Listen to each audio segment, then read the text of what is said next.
Traveling around the country, talking to the radio announcers, the church people and the street people, telling them that God has smiled on me. God has smiled on you if you got breath in your body. If He woke you up this morning and started you on your way. But I want to tell you some stories of people that God smiled on. We know the story of Dr. Martin Luther King, how it started way back in Montgomery, Alabama in 1955, trying just to get dignity, trying to get respect. And he went all the way to the mountaintop. But he didn't forget about the brothers in the valley. He didn't forget about those trapped in the alley. And I hear Brother Martin King say, God has smiled on me. He's been good to me. Let me tell you, God has smiled on me. It's been so good to me. Then I see as Dr. King went on, another man stepping to the forefront by the name of John F. Kennedy, who rose up and said, let's not stand back. Let's not wait for a handout. Let's wait for a way out. He said, ask not what your country can do for you, but what you can do for your country. He said, don't us gravel and don't us moan, because God done smile on us. Let me say it. God has smiled on me. He has set me free. Let me say it. God has smiled on me. One more time. I want to say it real slow. I'll say God has smiled on me. He has set me free. Pick it up. God has smiled on me. I feel it. Then I went on by backstage at the Apollo Theater and I saw a man come out. They call him the King of Soul, James Brown. And James Brown said, Reverend, don't you worry. I started out as a shoe shine boy. I started out as a convict. I started out uneducated. But I learned to sing my song. And I sung it all over the world. I told him it was a man's world. I told him about the big payback. I told him Papa got a brand new bag. And all over the world, they can hear my voice. But Reverend, don't you frown. Don't you bow your head. Tell him what you told me, Brother Brown. When I God has smiled on me, He has set me free. Yeah. Oh, yeah. I want to scream, y'all. I want to scream, y'all. It's Friday, October 31st. It's Halloween Day. Is it a trick or is it a treat? Do you know what time it is? It's Al Sharpton's time. And for the next 3 hours, it's time to put aside all pretenses, deception, denial, or fronting. The time has come to keep it real on Keeping It Real with Reverend Al Sharpton. Very good afternoon to you all across the country. And of course, good morning to our West Coast listeners. Welcome to those listening on Sirius XM 126, The Urban View, where talk empowers and becomes action. And I'm coming to you live from our National Action Network corporate headquarters in New York. And for the next 3 hours, it is Exhale Friday. Whatever's on your mind, whatever is in your heart, all you have to do is call us at 1-877-532-5797, 1-877-532-5797. And going into this weekend, you need to download, unload. We got a lot to talk about, and I see the message board is already lighting up. I see the Mayor Rodney Jones, has said good afternoon. It's Exhale Friday. Let it out, let it out, let it out. I see Demetrius Jones has posted, good afternoon, Reverend Al. Hope you're having a wonderful day. I do believe we, the people, can bring Trump to his knees. We must unite for the fight. God bless. Well, there's no other way it's going to happen. And a lot is going on. Let me tell you some of the things that really, really are significant to watch today. We're still waiting on Judge Indira Talwani of the U.S. District Court in Massachusetts, where she is expected to decide today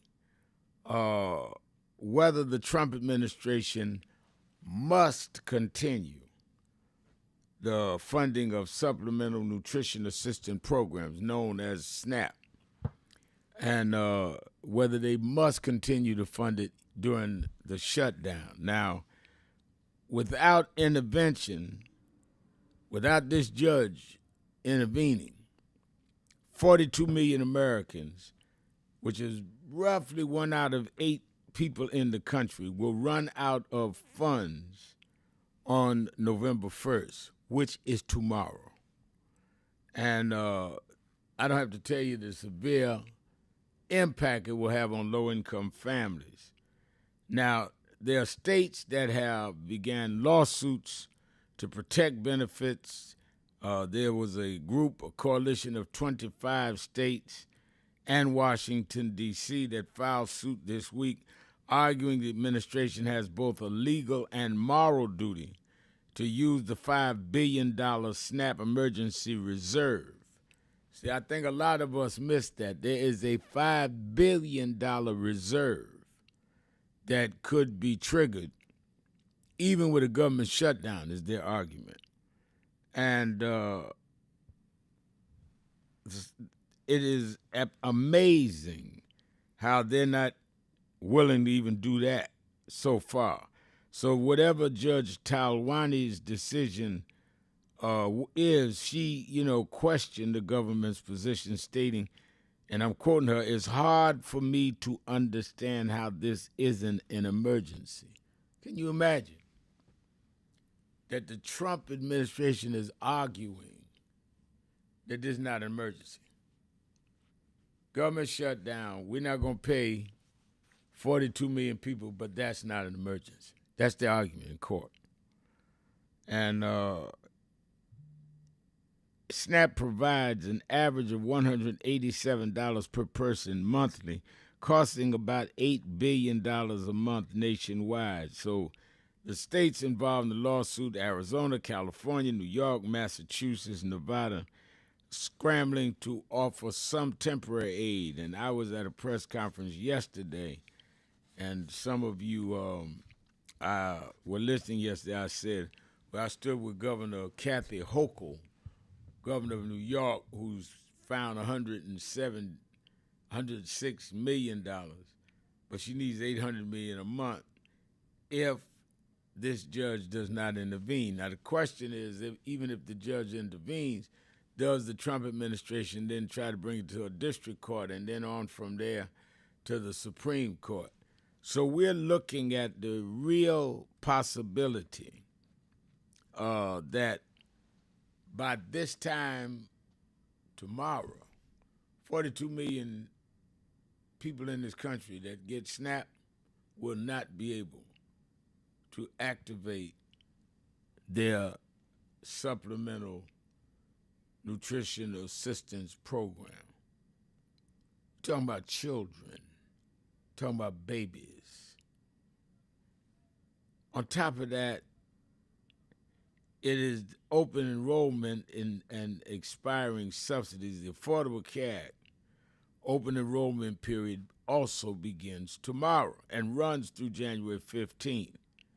And in most states covering, they say roughly 23, 24 million Americans. This year marks the largest premium increase since the Affordable Care Act began, as enhanced subsidies from 2021 are set to expire, leaving middle-class families facing steep cost hikes, affecting states including Idaho, Massachusetts, Virginia, California, New York, Rhode Island. The sharp increase in premiums and costs, the KFF analysis shows insurers are raising premiums by the average of 30%. Healthcare.gov says, and 17% in states where their own marketplace. This is the biggest jump in a decade. It, in effect, is raising the premiums on the Affordable Care Act. But it gets worse. The Congressional Budget Office projects that 3.8 million people could become uninsured totally each year if the enhanced subsidies relax. So you got the SNAP programs on one side that could collapse tomorrow. You got premiums rising on the Affordable Care Act that could go up 30% tomorrow. And for the first time in one of these major incidents, the American public, according to polls, is blaming the GOP and Trump more than they're blaming the Democrats. A Washington Post ABC News Ipsos poll finds 45% of Americans blame President Trump and congressional Republicans for the nearly month-long government shutdown, compared to 33% who blame the Democrats. And so let's talk about all of this. I don't know what could be more striking.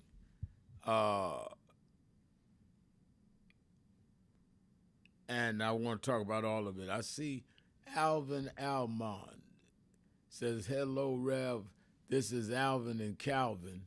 Charles Bobbitt was our uncle. How are you? I love Charles Bobbitt with a passion. I miss him greatly. He managed and handled James Brown for over 40 years, and when James Brown died, he traveled and took care of me for a couple of years. I'd love for them to call in and give engineer their numbers. I'd like to be in touch with Mr. Bobbitt's family.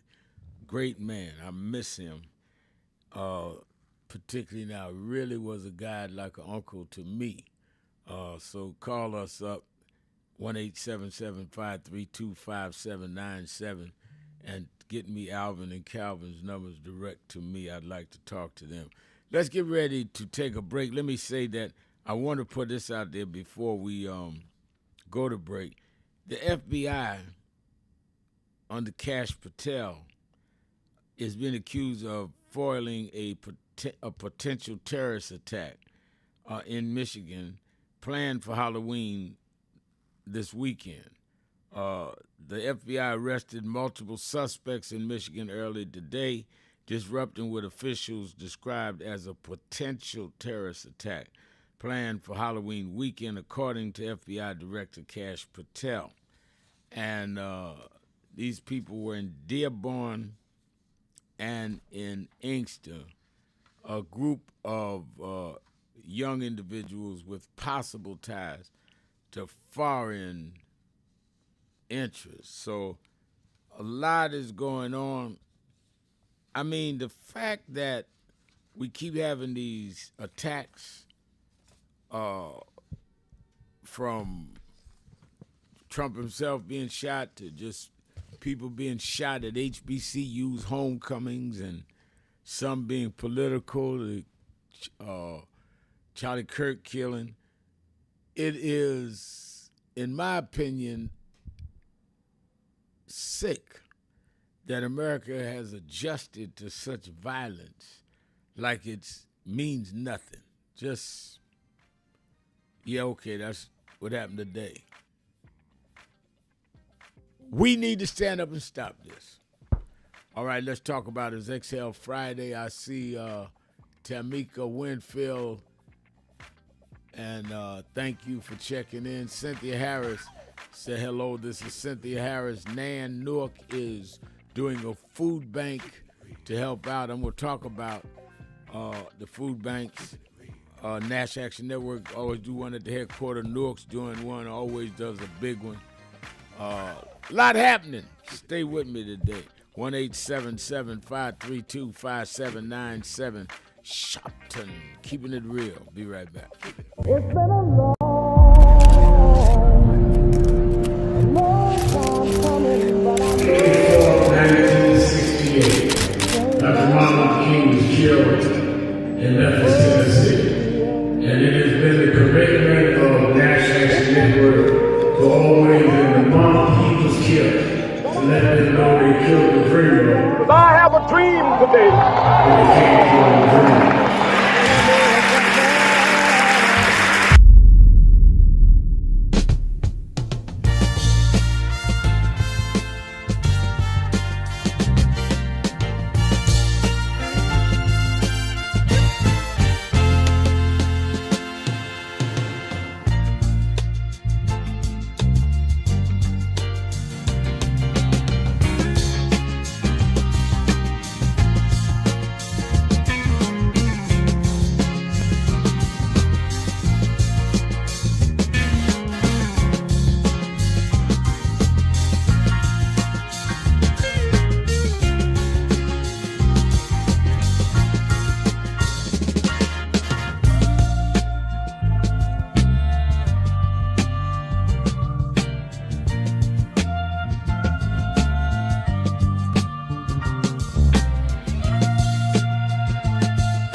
Some of you forget where you come from and forget how you got there and act like you got there because you were qualified or that you had a good resume. But some of us had to pay a price for your resume to even be read. Some of us had to take nights in jails and licks upside the head or shut out of boardrooms like Byron so you could walk down red carpets and act like you got there by yourself. So I received this award with a special place in my heart and on my shelf because I'm getting it from a freedom fighter who never forgot where he came from and how he got there.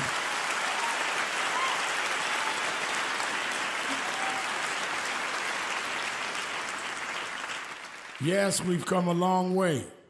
We've had now a black president and now a black vice president. But we still can get shot down and have to march to get a case in court. We still can get shut out of boardrooms. We're still doubly unemployed in a good economy. So we're gonna have to keep marching. And I thank not only my family, a mother that raised me by herself, but I thank that lady at the end of the march that knows she won't be on TV that night and knows her name will never be in the paper, but she believed in me enough to get at the end of the line and make me look good. Because Dr. King used to say, if you call a march and no one shows up, you just going for a walk. And I want to thank those that marched with me. 32 years ago, here in Los Angeles, we marched. And then many years later, with George Floyd and others, we're still marching. And I'm going to keep marching. I'm going to keep agitating. And I'm going to keep going.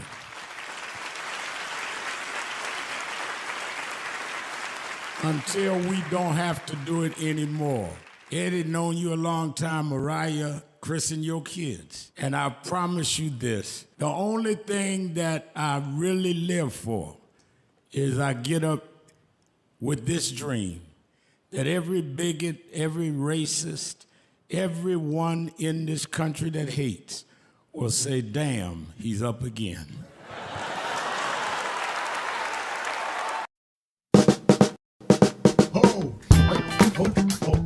Oh, do I seem excited?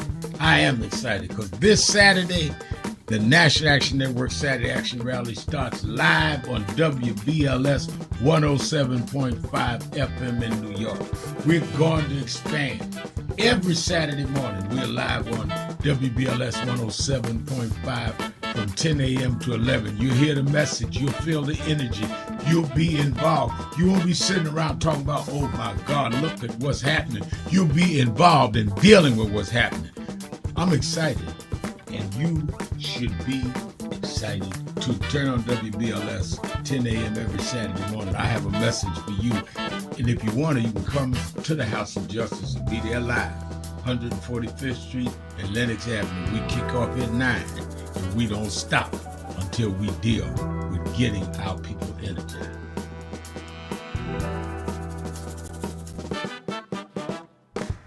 No justice! No justice! No justice! What do we want? What do we want? We are the sons and the daughters. We gotta stand up and make it loud. Just like our God told the Pharaoh, let my people go, go. We are a new generation from the ones who have come before. He's calling us into freedom, let my people go, go. We gonna shine never shade. Give me up, Papa, God, rain, make the heavens. If you don't say you know we're trouble, let my people go, go. The blood, sweat, and the tears that we gathered through the years. If you don't say you know we're trouble, let my people go, go. Wade in the water, we they wade in the water, children. Thank you. Well, they said that we couldn't do it, but all the world can see that when we come together, when we rise above our differences, we can come and show an effort that no one can stop. Let us first salute Minister Louis Farrakhan for making a call that reached all of us and has shaken the world. Let me say this. When we hear the word today, when we leave here this evening, we are not leaving having had just a rally. We're going home to do some work. You think you see a crowd now, wait till we go home and get our sisters. You think you've seen something now, wait till we go home and get our mothers. The political story of '94 was the angry white man voted in a new Congress. Well, get ready, America, for the story of '96 when the enlightened black man brings in a new Congress.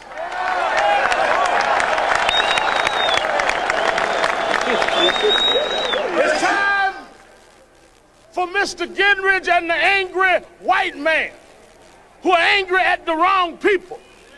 We are doubly unemployed. Why are you angry at us? Our icons are being demoralized. Why are you angry at us? So let the angry white man meet the enlightened black man that will join hands with other enlightened people and bring us another way. In '63, we had to march across the Red Sea, Reverend Wilson. Well, in '95, we are headed to the Jordan. We don't have to backtrack. We can go forward. And why are you so surprised we're here? Did you think that we would continue to watch our images put down? Look at what they did to people from Michael Jackson all the way across the board. That just because they were people of color were desecrated and demoralized. Well, now if we've learned if we hold each other's hands, We can take care of our own Michael Jacksons. We can take care of our own young men. You see the brothers here, but what about the hundreds of thousands behind bars that couldn't come here? We got to stand up and free them too.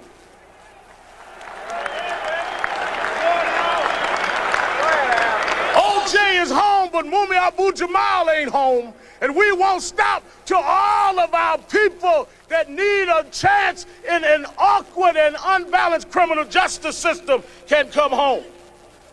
I end by saying this. 1988, there was a preacher that ran for president named Pat Robertson. He got 2 million votes. There were those young people and ministers and others that took those 2 million votes and in 94 took America. Well, in 88, Jesse Jackson got 7 million votes. And his younger brothers and younger cousins can transform that with the energy given and mobilization given by Minister Farrakhan and others in leadership. And we can change 96. We can straighten out tricks in 96. We can straighten out tricks in 96 if we come alive in 96. Keeping it real. Keeping it real. I'm your host, Reverend Al Sharpton.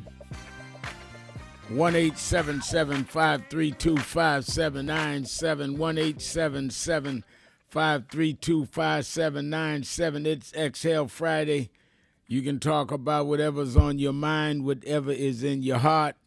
SNAP expiring tomorrow unless a judge intervenes. The Obamacare, Affordable Care Act, premiums rising. Some will not be able to enroll. Government shutdowns continued no matter what. So you might get a judge to turn around and you might not. The SNAP situation, but the shutdown continues. And the Affordable Care Act is on the cutting floor. What do you have to say about it?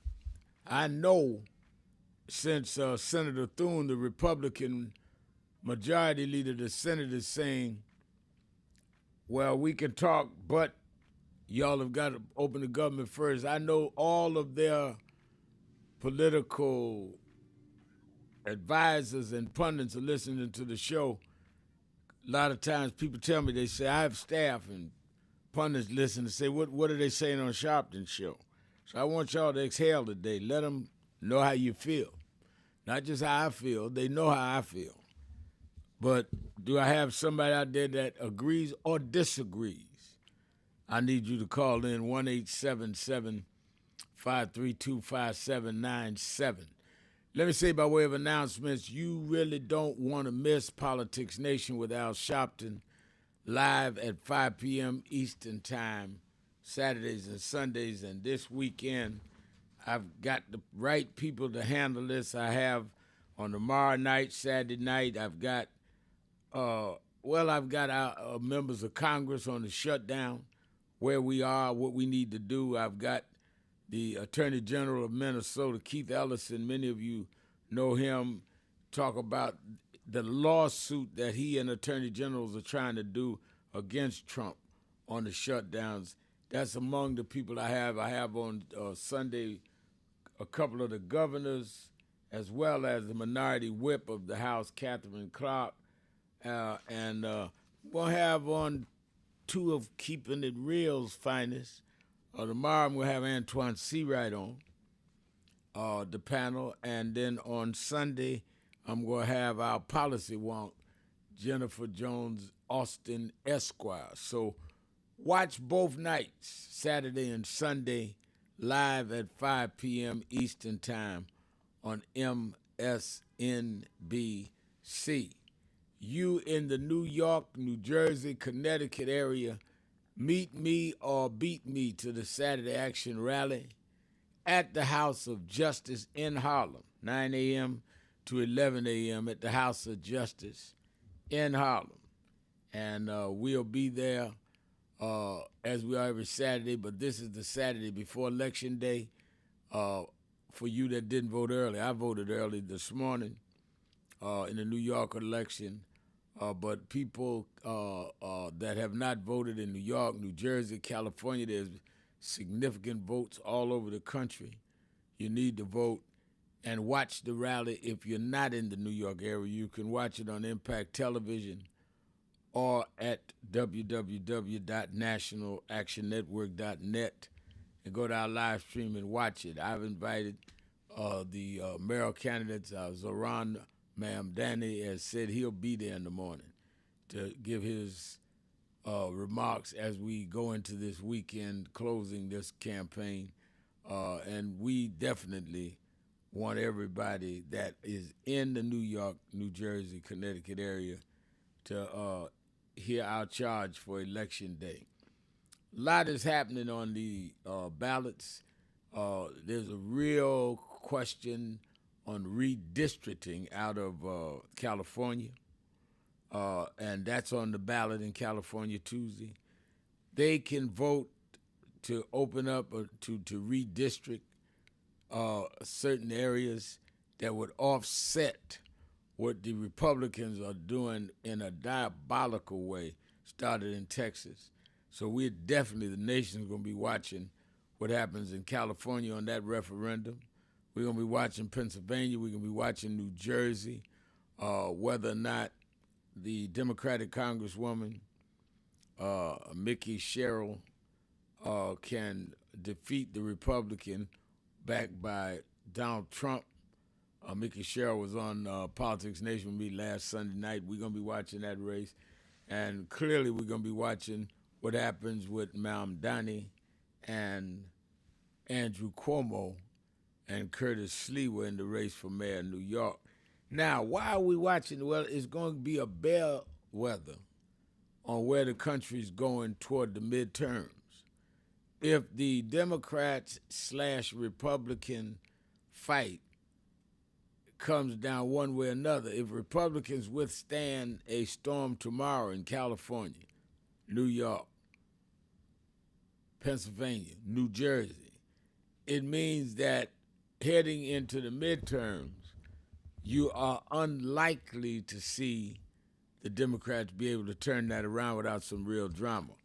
If the Democrats show some strength on Tuesday, California redistricting of referendum goes through. You see some progressives win New York. You see some Democrat win in New Jersey.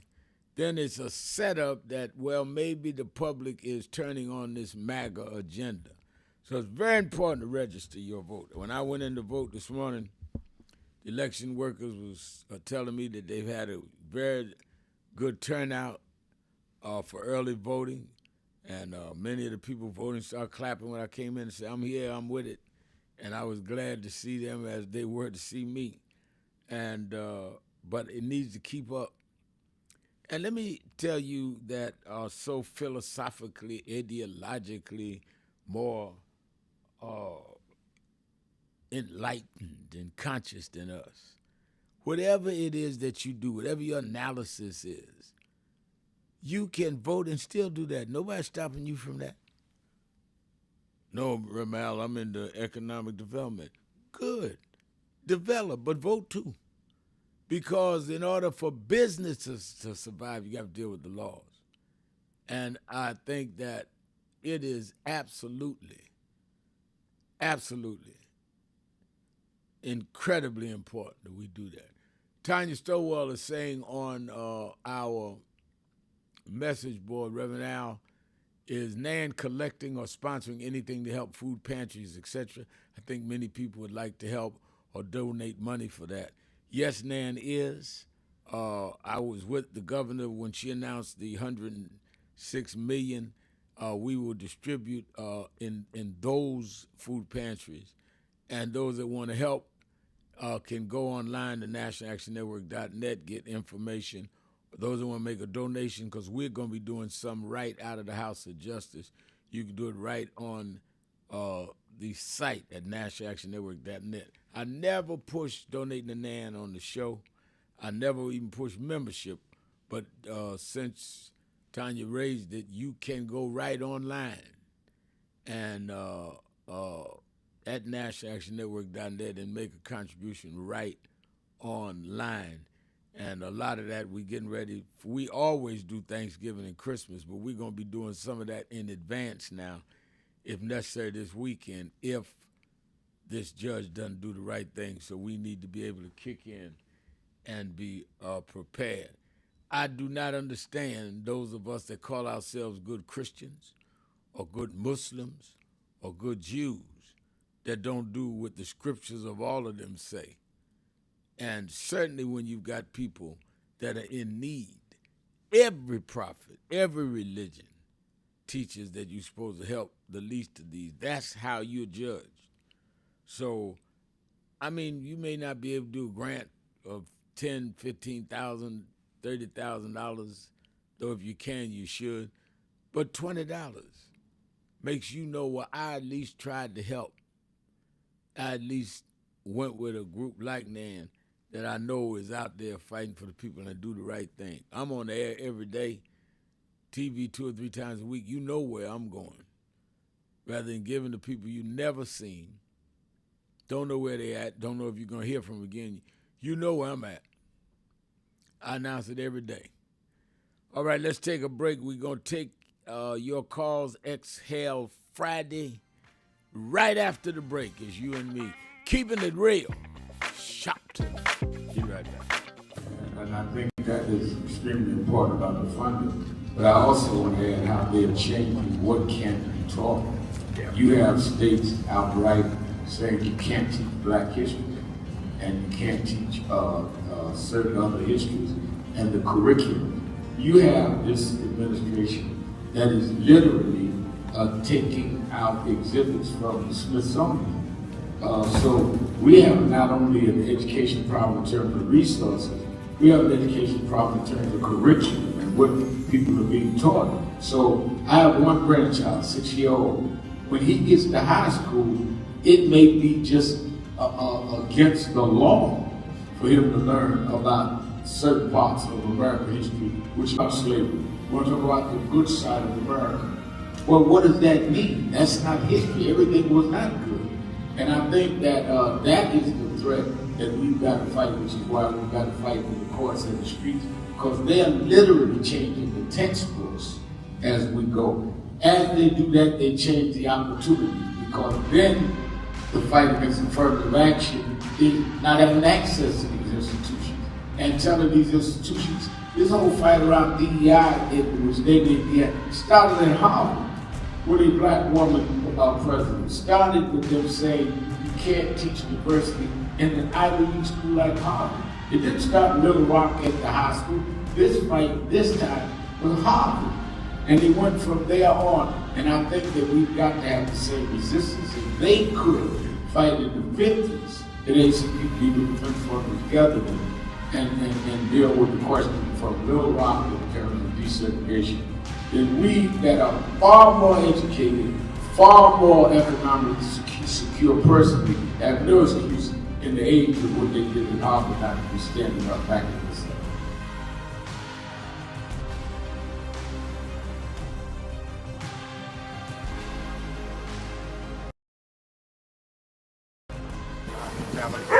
We have a short visit today, so we just wanted to greet you all and thank you for allowing us in. Yes, sir. We was here. They were on the plantation. Our family was on the plantation. Wow. And that's, of course, that's the slave house. That's one of the slave houses. Sir, it's been 13 years. That's right. Good to How see you been? Doing fine. Good.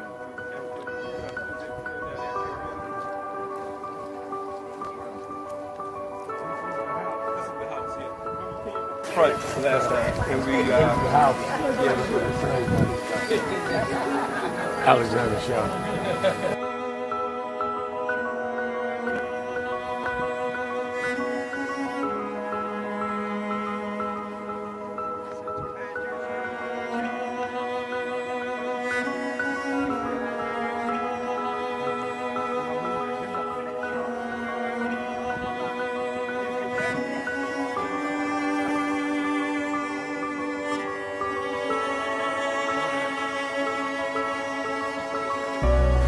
How many slaves were staying there? I have no idea.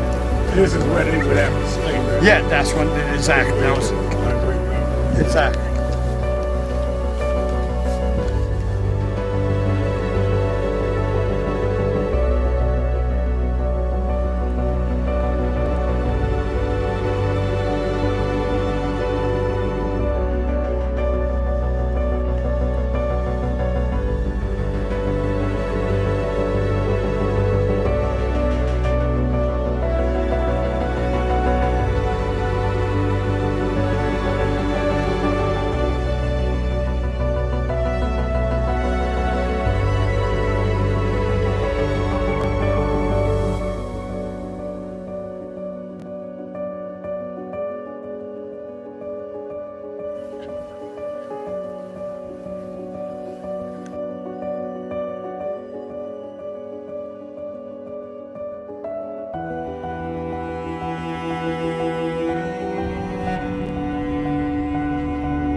I just found the two people that most influenced my life were from South Carolina, James and Jesse.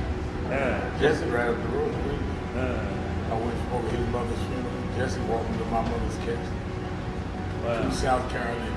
That's the balance of my life, James and Jesse. Yeah. Civil rights, shoulders. But also where your people come too. Literally. Yeah, right. And where I knew Jesse was from James. You know, I started president. Yeah. And James had died before I knew about it in South Carolina. Oh, really? Yeah. James died December 25th. He died Christmas Day, 06. And they came to do the story for February of 07. They came in January. His daughter swear that was his daddy and helped him push the information out. Wow. And I called Jesse and told him, do you know that my great-grandfather was a slave about 45, because Greenville right up to I-20. He said, I told you we was connected. That's why you got to listen to me. But Reverend Al Sharpton, and we're back. 1-877-532-5797. 1-877-532-5797. Let's go back to the phone. Attorney Jennifer Jones Austin is. You know, every day, Monday through Friday, I do 3 hours a day on Keeping It Real with Reverend Al Sharpton. I do 1 hour on Sunday mornings with Reverend Al Sharpton. And I'm live on radio and TV with the Saturday Action Rally. 7 days a week, I talk to our people, hear from them, to call in. I'm sick and tired of people talking for people that they don't talk to. So go on www.nationalactionnetwork.net. Listen to my show, call in, express your opinion. You don't have to agree with me. But let's start talking to each other rather than about each other and lecturing at each other. Let's keep it real with Sharpton.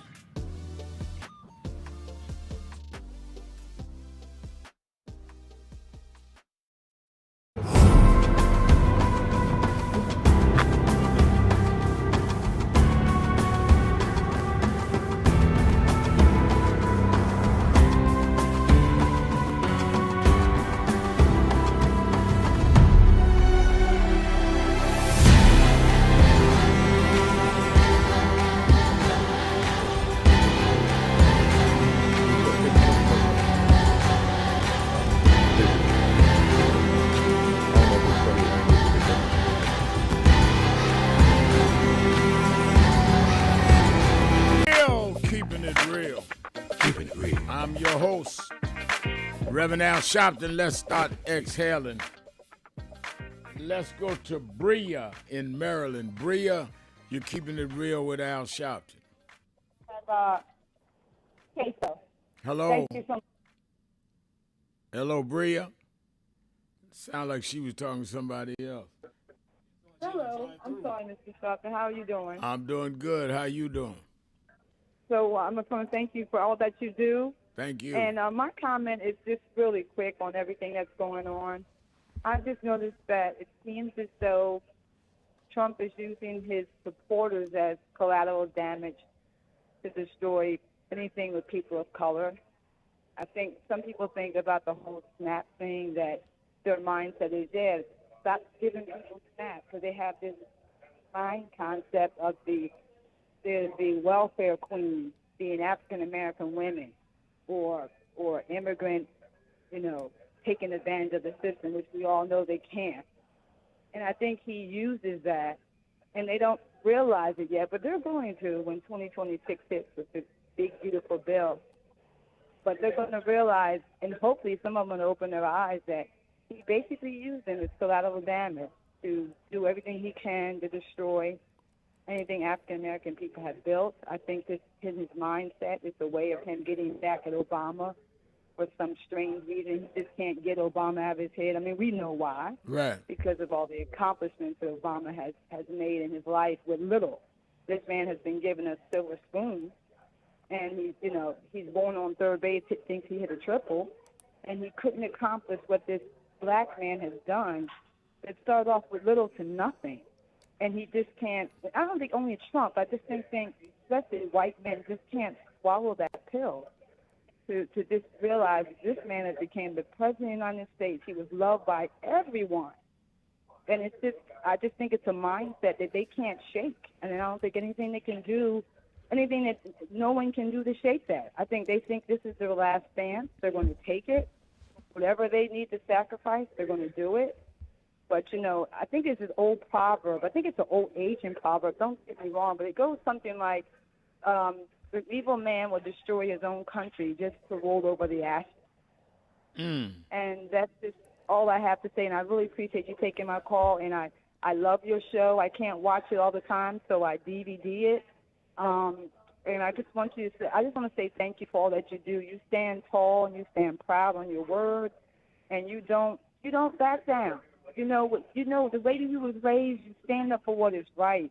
And I just hope we have more people that come after you, young people that you mentor, that can carry the torch that you have made so bright for all of us. And I appreciate you. Thank you. Well, I really appreciate that. Thank you for your call. You have no idea. You get hit in the press all the time. So calls of encouragement means a lot to me because I know it comes from the heart. I appreciate it. And I'm going to keep standing as long as I can. And then when I can't stand, I'm going to ask some of the young folk I'm mentoring to hold me up so I can hold up anyhow. Let me go to Still Bill in Cincinnati, Ohio. Still Bill, you're keeping it real with Al Sharpton. I speak. Good afternoon. Hello. You are sounding as sound as ever. I want to give a shout out to Lincoln Ware and Terrence Howard and the staff of WBBZ The Buzz, 12:30 a.m., where I listen to this excellent radio station. I'm just going to get to the point that I am very much grateful to our Creator for the fact that I have lived to see my 65th birthday. And my eyes are open as always. My eyes are aware of everything that's around me, including the fact that we have approached our 30th day of the government shutdown. And I'm just going to say this up front. Donald Trump, he needs to really, really see what the damage that he is doing. The fact that we got starving families across the nation and everything. But I am elated at the fact that our Creator, heaven above, has made it clear that we got pantries and churches and everything that is giving out food and everything. So it's just to show you that our Creator is in control. And Reverend, I'm going to give you your props. I appreciate the fact that everything you have done for us. I love the show Politics Nation. I am very, very, very committed as a Democrat, and I am going to continue to fight for what is right. And to your daughter, Dominique, I pledge allegiance as Still Bill to keep it real. Keep it real. Thank you for the opportunity, Reverend. Thank you. Thank Love you. you. Bye. Thank you. Love you back. Thank you for your call. Let's go to Chief Kamar in Chicago, Illinois. Chief Kamar. My good brother, how you feeling? I'm doing well. How are you? Yeah, I want to thank you for something, and I want to say this first. You know, we have a real dangerous situation, and you're under attack. Democrats under attack. There's a cult led by Tariq Nasheed that's just teaching so much xenophobia, hatred for African and Caribbean people. The people are even making mockery of the situation in Jamaica. So I want to get with you about that so we can really educate our people. We need to call on our Christians and our Muslims. We cannot dislike our brothers and sisters from Africa and the Caribbean. It's really a travesty. And when I think about Dr. Khalil Abdul Muhammad, I want to just thank you because I remember around the Million Man March, you actually tried to bring him and Minister Farrakhan together. You were the only one who had the courage and the love for our people to try to bring the two together. And I think, you know, all that he fought for and all that he taught me, you know, to love our people in Africa, love our people in the Caribbean. It's a shame that people have gotten this far. And so these people that are teaching us are Trump supporters. And he reeled them in because they were dissatisfied with a lot of the immigration with the Hispanics, I think, coming by the groves, which is, you know, it concerns us, but he reeled them in on that agenda and then turned on our people because the people, they were coming in Chicago, ICE, they were zip-tying children. Yeah. They were, you know, apprehending. It was terrible, Chief. Yeah. I mean, babies, Yeah. no. Well, I'd like to work with you with it, and you're right. I said even though I am of a different faith and philosophy, I believe that people that really believe in what they represent need to be together. And the one thing I tried to get them to talk as people made sure that I stayed with my mentors. And I think it's important. We can't afford division.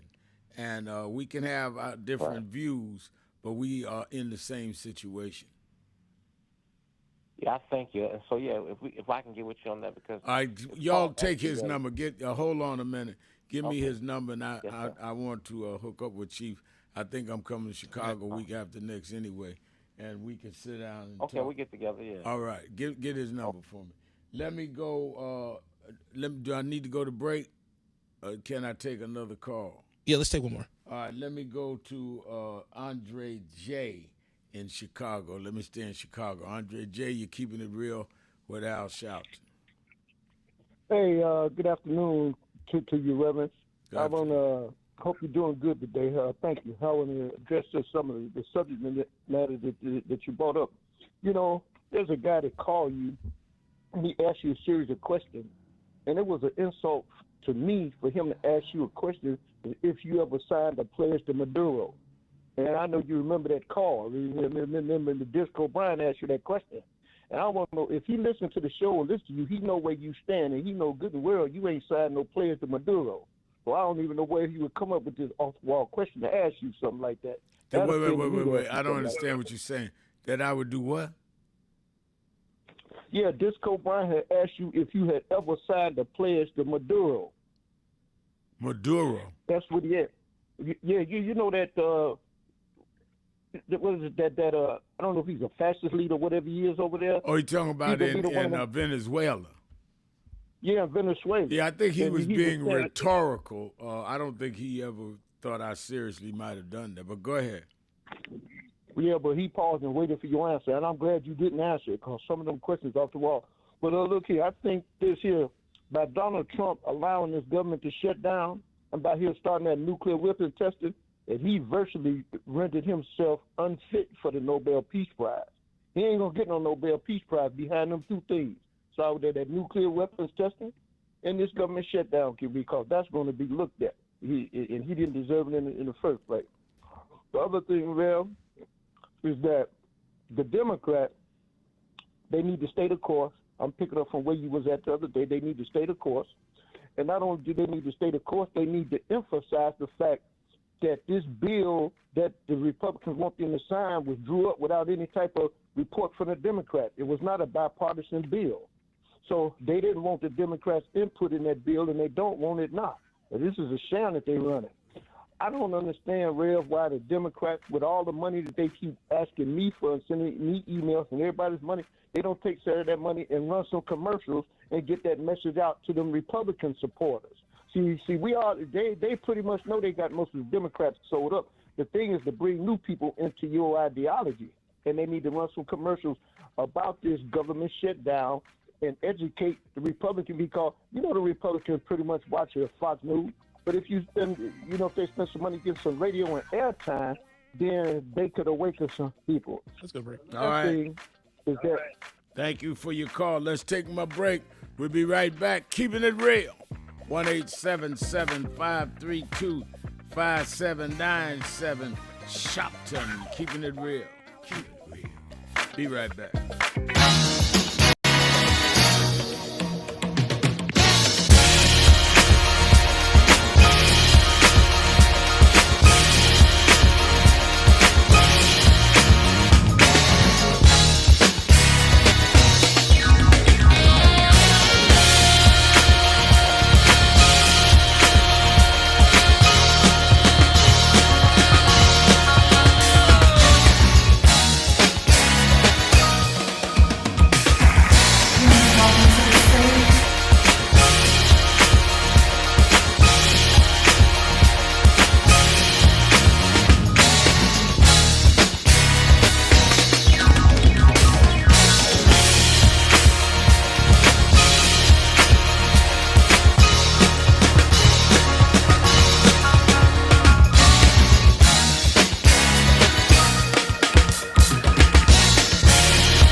Come from and forget how you got there. No justice! 62 years ago today, Martin marched in Washington. 62 years later, the dream is not dead.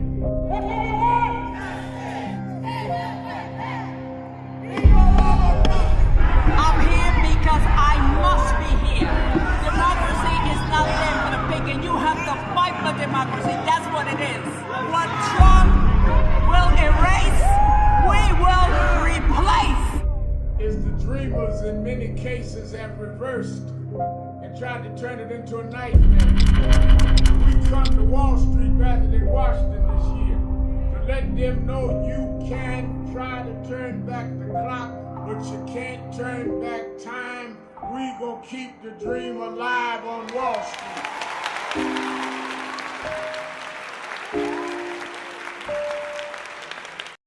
No justice! No justice! No justice! What do we want? What do we want? We are the sons and the daughters. We gotta stand up and make it loud. Just like our God told the Pharaoh, let my people go, go. We are a new generation from the ones who have come before. He's calling us into freedom. Let my people go, go. We never shine, never shade. Give me a papa God, make the heavens. If you don't say you know what trouble, let my people go, go.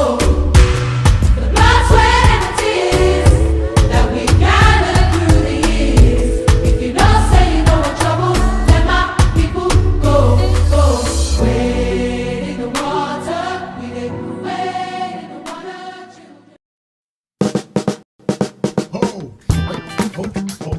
Oh, do I seem excited?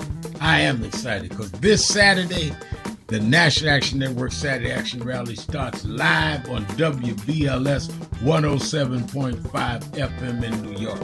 We're going to expand every Saturday morning. We're live on WBLS 107.5 from 10 a.m. to 11. You'll hear the message. You'll feel the energy. You'll be involved. You won't be sitting around talking about, oh my God, look at what's happening. You'll be involved in dealing with what's happening. I'm excited, and you should be excited too. Turn on WBLS 10 a.m. every Saturday morning. I have a message for you. And if you want to, you can come to the House of Justice and be there live. 145th Street and Lenox Avenue. We kick off at 9. And we don't stop until we deal with getting our people energized.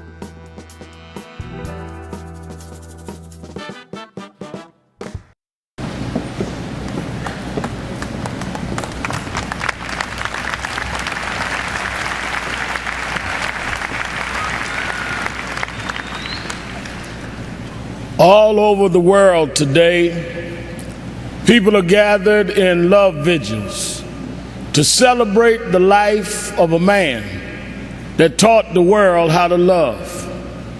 People may be wondering why there's such an emotional outburst, but you would have to understand the journey of Michael to understand what he meant to all of us. For these that sit here as the Jackson family, a mother and father with 9 children that rose from a working class family in Gary, Indiana. They had nothing but a dream. No one believed in those days that these kind of dreams could come true. But they kept on believing, and Michael never let the world turn him around from his dreams. I first met Michael around 1970, Black Expo, Chicago, Illinois, Reverend Jesse Jackson, who stood by this family till now. And from that day as a cute kid to this moment, he never gave up dreaming. It was that dream that changed culture all over the world. When Michael started, it was a different world.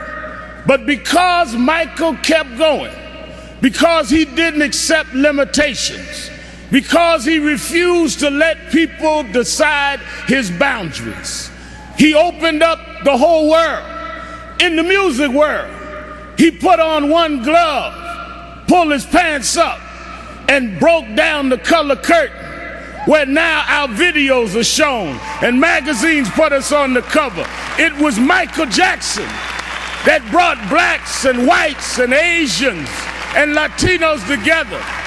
It was Michael Jackson that made us sing "We Are the World" and feed the hungry long before Live Aid.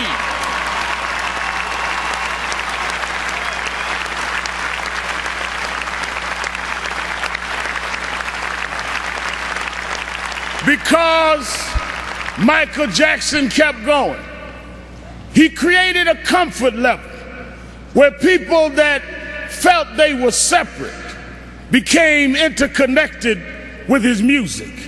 And it was that comfort level that kids from Japan and Ghana and France and Iowa and Pennsylvania got comfortable enough with each other to later it wasn't strange to us to watch Oprah on television.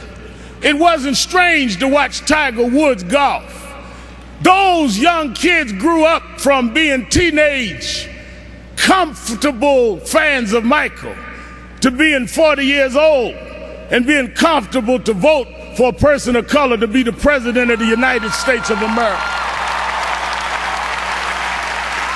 Michael did that. Michael made us love each other. Michael taught us to stand with each other.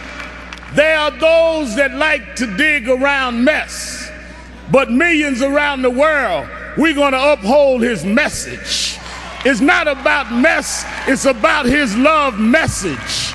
As you climb up steep mountains, sometimes you scar your knee, sometimes you break your skin, but don't focus on the scars, focus on the journey. Michael rose to the top. He outsang his cynics. He outdanced his doubters. He outperformed the pessimists. Every time he got knocked down, he got back up. Every time you counted him out, he came back in. Michael never stopped. Michael never stopped. Michael never stopped.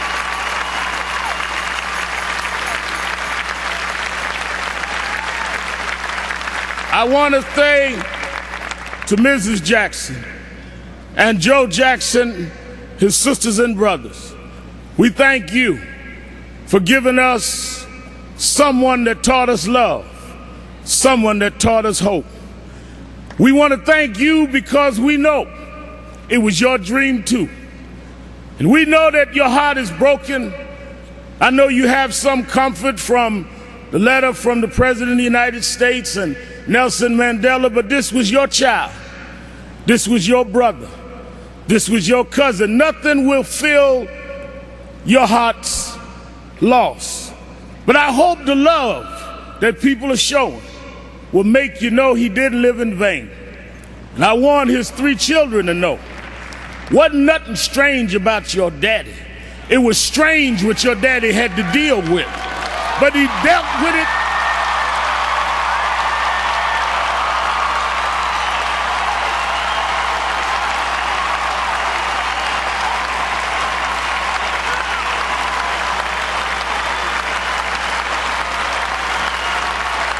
The Reverend Al Sharpton.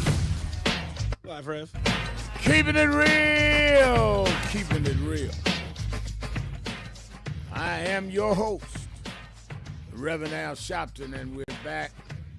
And I'm taking your calls as XL Friday, as well as I'm taking your messages on our message board. I see you, Leslie Jennings, and they just played in the commercial on the message board my eulogy at the funeral of Michael Jackson.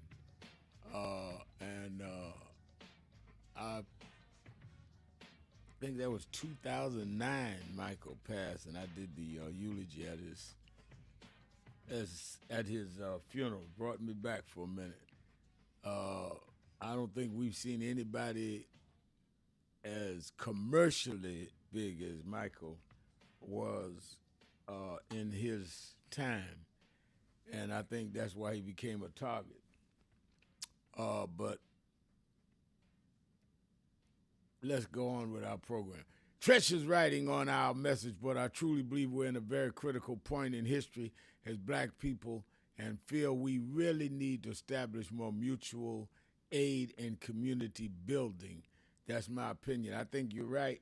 I've been talking to some companies. We're going to announce some things with DoorDash and others that do business in our community that we got to deal with black-owned pantries. We got to supply things on the ground. I don't take this threat on SNAP lightly.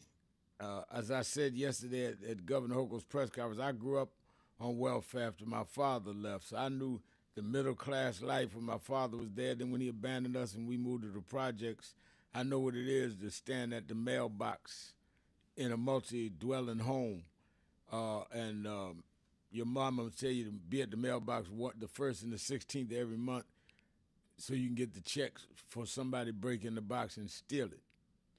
So I know what it is, the humiliation and the need, and we've got to do something. We're at a critical stage, and yes, we need to help our businesses, but we need to help our people on the ground that may be facing no SNAP tomorrow. And then those that are federal workers, they're going through now a couple of weeks of no paycheck, going to food banks.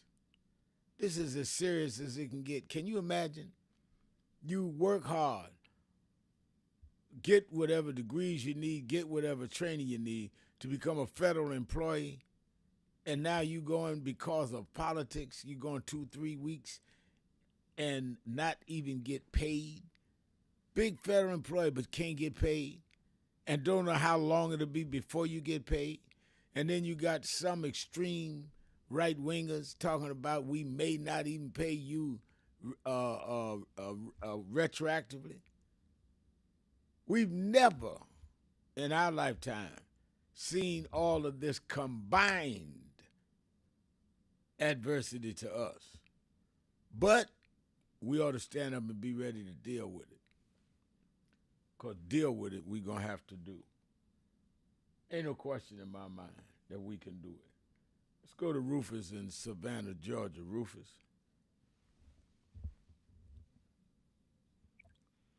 How you doing, Reb? I'm doing all right. How are you? Oh, I'm doing okay, bro. By the grace of God. Yeah, I was. You know how I've been calling you. At least for the last year, and I've been speaking. On my belief system, and how I see things going on in the spiritual realm. I know you got the political and the natural realm covered, and I don't never tell nobody not to do what they can in the natural, but it's a big thing going on with this man that's in office. He's under control of a wicked spirit. He does not really understand that he is under the control of a wicked spirit, because he is not of spiritual nature, but he's being controlled by a wicked spirit that in the end times that was prophesied to come. That nuclear weapons test that he's engaging himself in, is the reason why he's engaging himself in that is because he's moved to do that.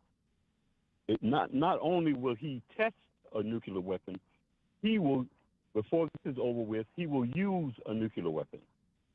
And I don't know, I can't say, according to the prophecy, he will. It's written. He will cause mass destruction on the earth. This is something bigger than just America. America, as us in America, we're experiencing it.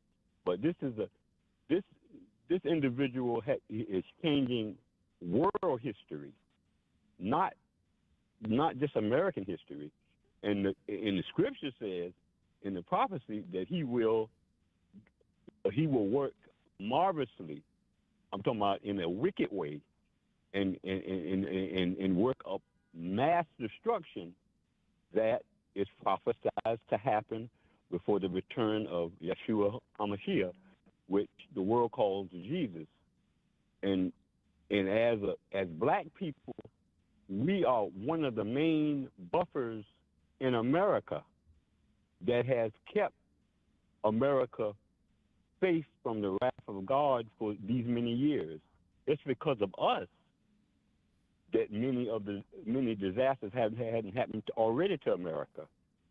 And this is why he's moved to hate black people most of all, because they are the buffer between the wrath of God and the destruction of America. America will fall, but not only America will fall. This world, according to prophecy, will come under the judgment of God, and then the kingdom of God will come. Now, that's the way I have been taught in the Spirit and been led in the Spirit to believe.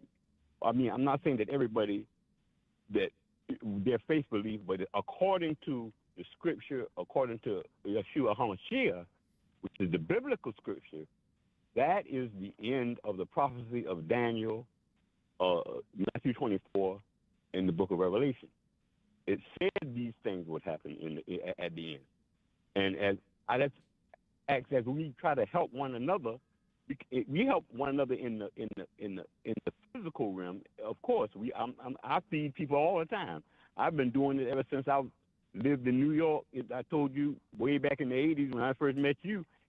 Even here in Savannah, I feed people and help people pay rent and pay. I've been doing that, so it ain't nothing new to me.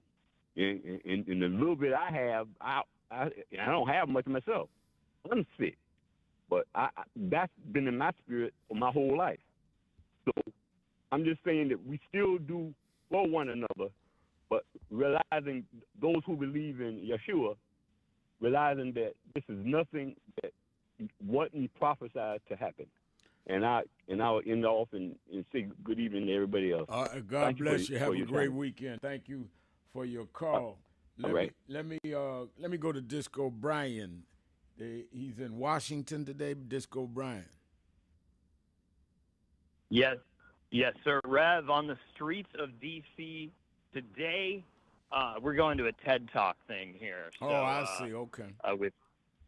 With a guy named Dave Troy, Rev, another really, really brilliant guy who was on Elon Musk, 5 or 6 years before everybody else was hip to that monster. And Andre J., I just want to say, I love you, and I promise you I was indeed being rhetorical when I asked Rev if he had ever pledged support for Maduro, because I was trying to point out that, the organization Democratic Socialists of America wrote a pledge of solidarity with that dictatorship in 2017. I said to him it was rhetorical. I think we got to stop this thin-skinned stuff. Every time somebody says something, somebody counters it. That's a waste of airtime, and I wish he hadn't done it. That's why I said that wasn't at all what I thought you said. I mean, we can disagree, but I mean, it's getting to be too much. But go ahead, make your statement. Bless you, Rev. I wanted to start with a reminder about Zionism as I've come to understand it from how I used to understand it when I was, an undergrad, and I was reading Noam Chomsky every day, listening to Democracy Now! Every day. And I've come to understand it differently. Now, again, I'm not Jewish. I am a Gentile. And I have Italian and German blood running through my veins. So I've become very sensitive to Zionism as a concept to mean evil. Zionism simply means believing the Jewish people have a right to a homeland in Israel, a right that Jewish settlers purchased under international law from the British Empire in the 19th and 20th centuries. And because we have to remember that the UK took over from the Ottoman Empire, neither of those regimes were all that wonderful from my reading of history. So Zionism is not a license for domination. It's not a military ideology, Rev, but from what I understand, it's a right to safety and self-determination. And that, to me, is the same concept of Palestine. It should be one of safety and self-determination and of the democratic coexistence of Israeli Jews and their European and Arab Palestinian siblings or cousins, right? So the Nakba was a historical tragedy that still bleeds. Hold 1 minute. I need to take my break, and I'll come right back to you. Thank you, I Rev. think that the distortion of what Palestinians want, and I've been to Palestine. I met with Yasser Arafat. I know what but a lot of it is being distorted that every Palestinian liberation seeker is a terrorist. And the distortion of Zionists, some that call themselves Zionists, that are saying they just want a state of Israel, whether one agrees with that or not, but they're not for the wiping out of Palestinian people. They're not for killing. I think the distortions have, in many ways, led to danger for both sides. Clarity is needed. You're absolutely right about that. Let's take a break. I'll pick this up on the other side of the break. Keeping it real. Sharpton. Be right back.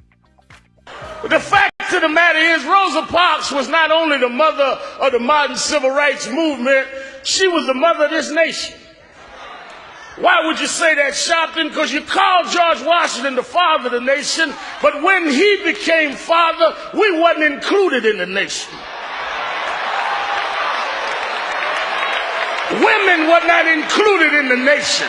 The first time we had a parent in this nation is when all of us was included, and Rosa Parks did that on December 1st, 1955.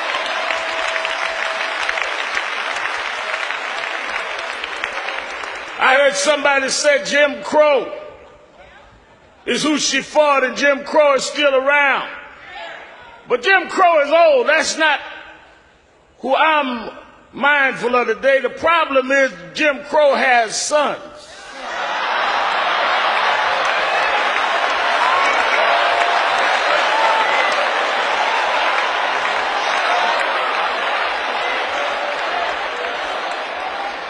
The one we got to battle is James Crow Jr. Esquire. He's a little more educated. He's a little slicker. He's a little more polished. But the results are the same. He doesn't put you in the back of the bus. He just puts referendums on the ballot to end affirmative action when you can't go to school. He doesn't call you a racial name. He just marginalizes your existence.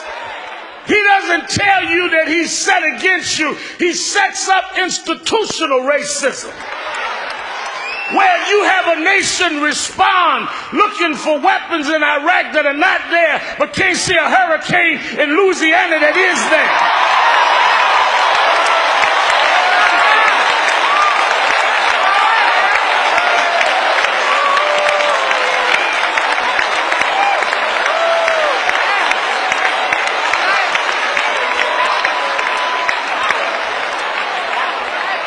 James Crow Jr. Esquire. That's who we got to fight. And if we are to win, if we are to really memorialize Rosa Parks, she would tell us to do in the generation of his son what she and Dr. King did to his daddy. They didn't talk a fight, they fought the fight. They didn't show up at funerals, they showed up on the picket line and the march line and the jailhouse. It amazes me that we sit there acting like we don't have work to do. And that many of us in our own community are mocking her memory. They formed a movement when they had none of what we got. You realize that Dr. King and Dr. Abernathy and them formed a boycott after Rosa Parks, where people stayed off the bus for a year, went to rallies every night, and they never had email, never had a cell phone, never could go online. Here you got 2 cell phones in your pocket, emails, computers at the house, and can't even get a block association meeting together.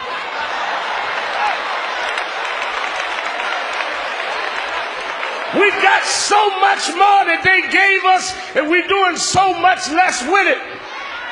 They went to vote when people were threatening their lives.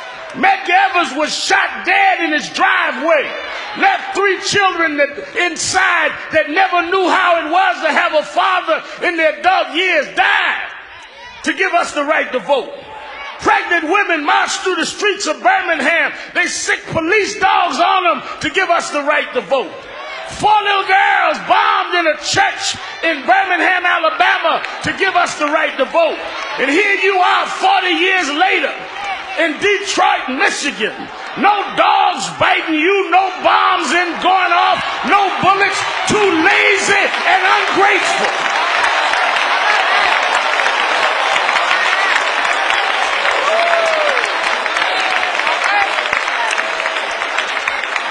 Making mockery of her memory. Making mockery of her memory. Nobody should have to beg you to vote.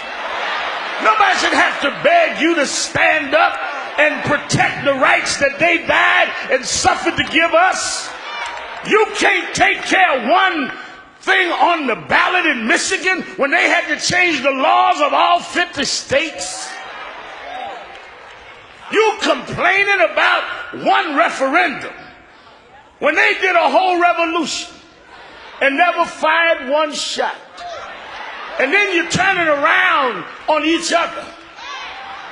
Why do I want my daughters to visit that stone? Because I want them to know black women are not hoes.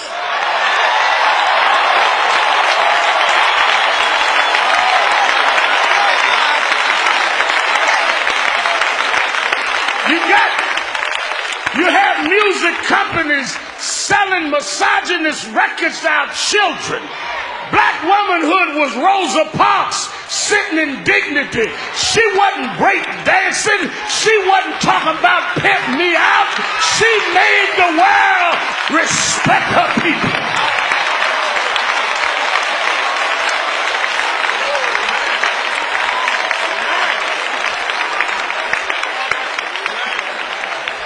So I want to thank Reverend Jackson and Mrs. Jackson and others that taught us a little younger who Rosa was, and we got to pass that on. Now, I want to challenge everybody here today that when we leave here, you ought to make a Rosa resolution. You ought to make one commitment in her name to yourself. That you're going to either join some organization or you're going to stand for some policy. You ought to make a Rosa resolution. You ought to resolve that you're going to do something that'll make a difference because we're here because she made a difference. Most people come and go and we never come to say goodbye because their hellos didn't mean anything to us. But we're here because she touched every one of us. And we need to make a Rosa resolution. I said some of the young rappers the other day talking to me about, well, you get on us about calling women out their names. I said you need to come and know the story of a dignified woman. They make the excuse, Mayor Kilpatrick said, well, you know, we love Aretha and that generation, but we just kick it like we see it.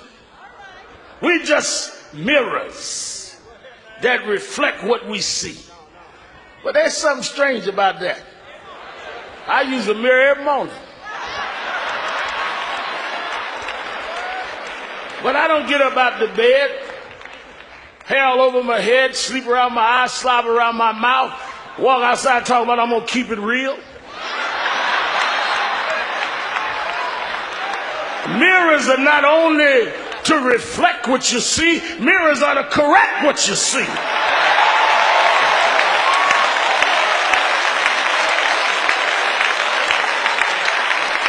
You need to make a Rosa resolution that we're going to correct what we see.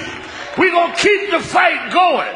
And we're going to have James Crow Jr. Esquire know that we are the children of those that change the world. My Rosa resolution is they won't have no rest until we finish the fight. Wherever I see an injustice, I'm going to stand up. If I can't stand up, I'm going to speak out. And if I can't speak out, I'm going to do like a Rosa. I'm going to get me a chair and just sit in the way.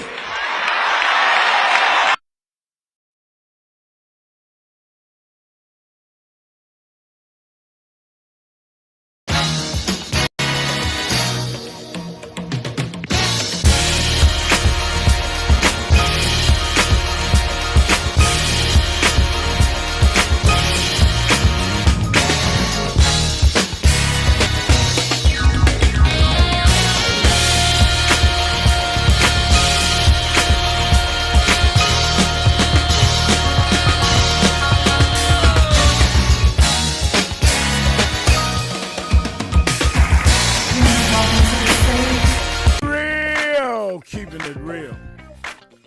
I am your host, Reverend Al Sharpton, 1-877-532-5797, 1-877-532-5797. Leslie Jennings is saying on our message board, Leader Jeffries and Senator Schumer are standing up for all Americans. Thank you. And Tanya Stowell says, you are right, James Thomas. The food stores and holiday shopping will be bad for business because people will not have SNAP or money to shop. May be an eye-opener for corporations. That's very true. Very true. Tricia is saying, I hope so, because these greedy corporations are the ones that helped finance this hateful regime. And I think that is absolutely correct. Ruben Powell says, good afternoon, Reverend Al. Is the food pantries in your city, New York City, and around the country to help from the SNAP program to be shut off tomorrow, Saturday, and most churches to give out food? Yes, that's what we're planning right now. We hope the judge blocks it out of Massachusetts, but we're gearing up. We're getting companies around the country. I just announced DoorDash is talking to us and others to be ready. We cannot not do all we can to avoid people not having food supplements. So we're on it. Let me go back to the Washington, D.C., to Disco Brian. Go ahead, Disco Brian. Thank you, Rev. Basically, to get back to that whole Zionism thing, anti-Zionist, pro-Zionist, I just want us to remember that while Jews were fleeing both Hitler and Stalin, back when Hitler and Stalin had a peace pact back in 1939 and through 1941, the Grand Mufti of Jerusalem met with Hitler in Europe in 1940. So we also have to remember that many Arab monarchs sided with the Axis powers, spreading Hitler's anti-Semitic propaganda as they turned on Jewish communities from Iraq to Egypt, from Syria to Yemen, and they were violently repressed, Jews throughout the Arab world, and forced out and had nowhere to go but Israel. So Rev, from the start, some of the loudest opponents of Israel shared common cause with Nazis. So please, y'all, let's remember that there are Jewish Zionists who fight for peace and justice, and of course there are also Jewish Zionists who promote hate and control. But Rev, the language around Zionism troubles me so much because it echoes the racism I heard growing up when people talked about welfare queens or people called Muslims evil after 9/11. You know, those same white racists who tried to indoctrinate me into hating my brothers and sisters, who hate immigrants today, those same white men in my associations hated Seinfeld, but guess what? They also hated the Jeffersons, because the enemies of Zion have always been the enemies of black liberation too. Hitler and his idol Henry Ford, Rev, as we all remember, I hope, Hitler and Henry Ford hated Billie Holiday just as much as they hated Benny Goodman. Yeah, that's true. Wherever Jews were targeted in pogroms, black people were being lynched. Hatred never travels alone. And so when white men with European blood like mine lecture Jews about what Zionism really means, to me, Rev, for somebody who's trying to extirpate all forms of white supremacy in my life, it's as offensive as a white man defining black power or criticizing Black Lives Matter. So, Rev, that's my message for this weekend as we exhale, and I just want to send my love out to your sacred community. And Rev, in closing, before I go, I just want to say something you said about Bernie the other day. It reminded me of what John Lewis said in 2016 when he was asked why he endorsed Hillary Clinton instead of instead of Bernie Sanders.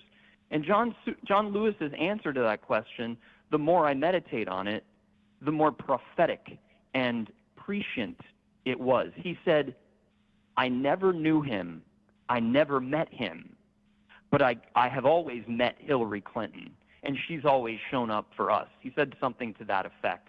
And I think you echo that, and I hope that some people that claim to want your support, some people running for mayor, I hope they remember to listen to you the way that AOC didn't seem to hear John Lewis when he said that a good, 8 years ago. Anyway, bless you, Rev. Have a beautiful weekend. All right, Look forward to thank you watching for your call. tomorrow. Let me go to Percy Johnson, the labor organizer extraordinaire in Detroit. Percy.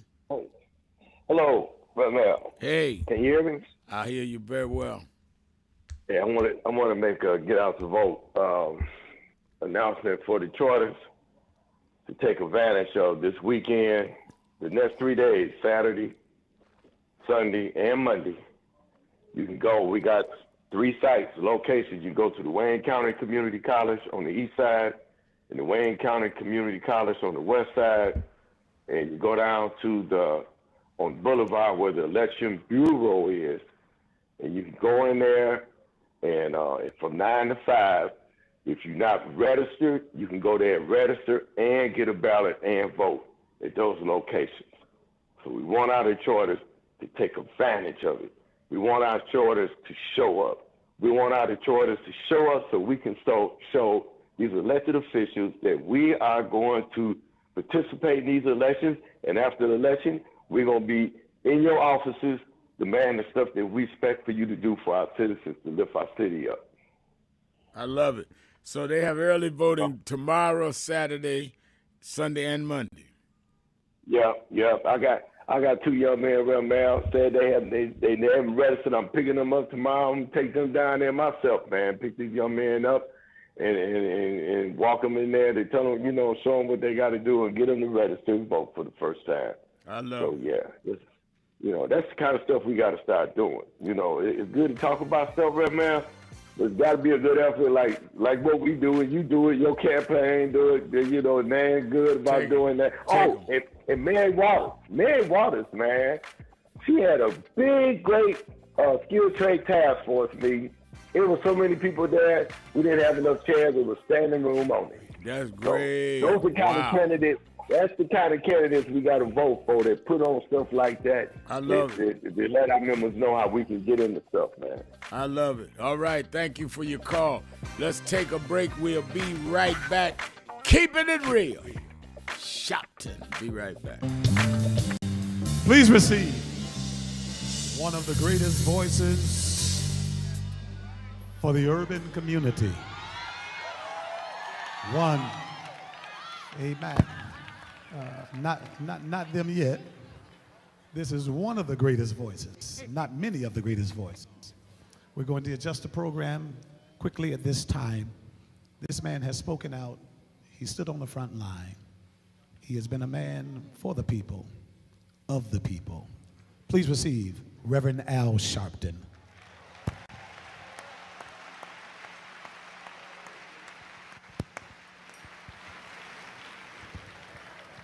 Thank you, Bishop.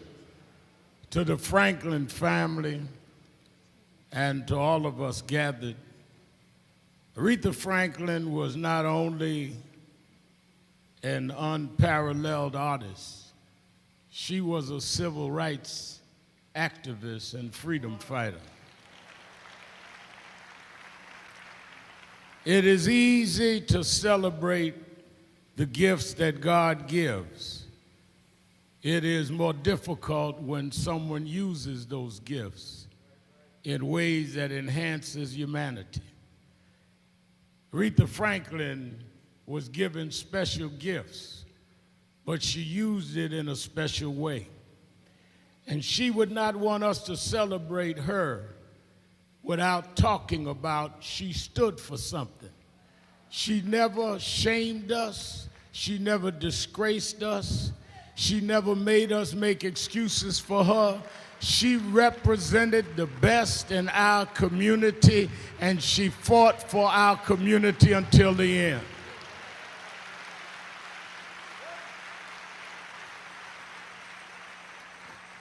I first met Miss Franklin when I was a teenager. I'd become youth director of New York Operation Breadbasket, and she would come to the strategy meetings with Reverend Jackson. And I would hear the stories of how when Dr. Martin Luther King couldn't make payroll, Harry Belafonte and Aretha Franklin went on an 11-city tour to raise money for Martin Luther King.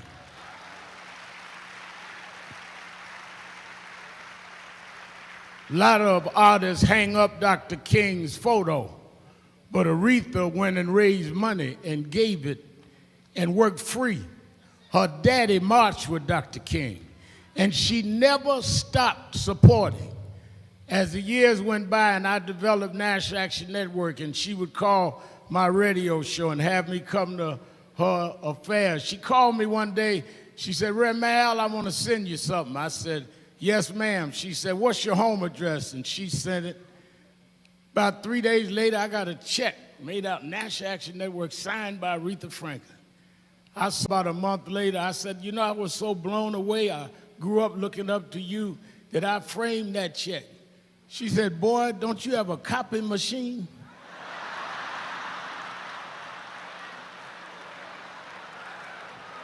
She said, "You don't know how I am with my bank accounts. You better cash that check and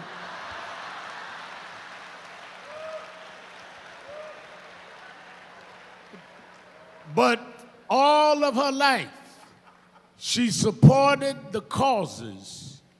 She was a feminist before feminism was popular. She was a civil rights activist when it wasn't popular. She gave us pride, and she gave us a regal bar to reach. And that's why we're all here. We don't all agree on everything, but we agree on Aretha. And she fought for everybody. I remember when we were used to picket, Charles Williams and all of us jumping on the record industry, she said, now y'all leave Clive Davis alone. He's one of the good ones. She loved Clive and said, we got to remember what happened to the Irish and what happened to Jews and what happened to blacks. And that is why we remember her legacy, because she sang a song for all of us. She was the soundtrack of the civil rights movement. If you track where we are, you can follow where Aretha had us. That's why when I look at her and James Brown, whose daughter is here, and others who paid a price, that opened the door, but never forgot where they came from. She was rooted in the black church. She was bathed in the black church. And she took the black church downtown and made folks that didn't know what the Holy Ghost was shout in the middle of a concert. You never saw her perform without her doing gospel, because she never was one to forget where she came from. And that's why we give her this great homegoing. We thank her for what she did with Dr. King. We thank her for what she's done with Reverend Jackson. We thank her for what she's done with all of us. And that is why, you know, the other Sunday on my show, I misspelled respect. And a lot of y'all corrected me. Now I want y'all to help me correct President Trump to teach him what it means.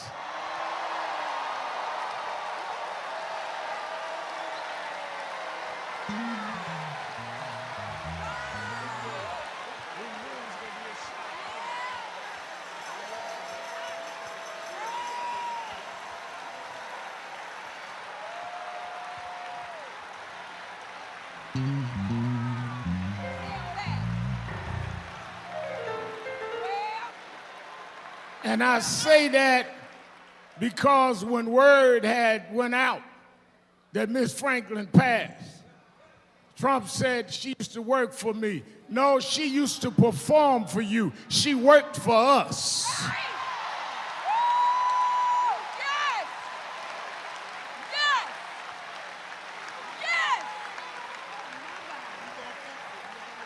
Aretha never took orders from nobody but God.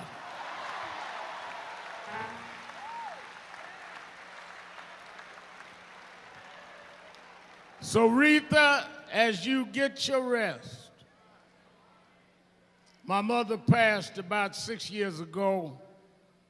President Clinton, my mother and I had a deal. She said, I'll meet you on the other side. Keeping it real. Keeping it real. I'll see you in heaven. I am your host, Reverend Al Sharpton. It's XL Friday, 1-877-532-5797. 1-877-532-5797. Don't forget, tomorrow, Saturday and Sunday, watch Politics Nation with Al Sharpton, live at 5 p.m. Eastern Time, both nights. And I'm certainly going to be digging in deep both nights. This is a weekend you don't want to miss what's going on. I'm going to have members of Congress on, dealing with the showdown and shutdown, the showdown on the shutdown. What are they doing? Are they going to hold strong for the Affordable Care Act and the premiums not rising? Are they caving? What is the inside strategy? Where are we once we'll know today whether the judge is going to stop the administration of Donald Trump from canceling SNAP? And even if the judge does, I'm sure that the president's administration will go to a higher court trying to overturn that judge.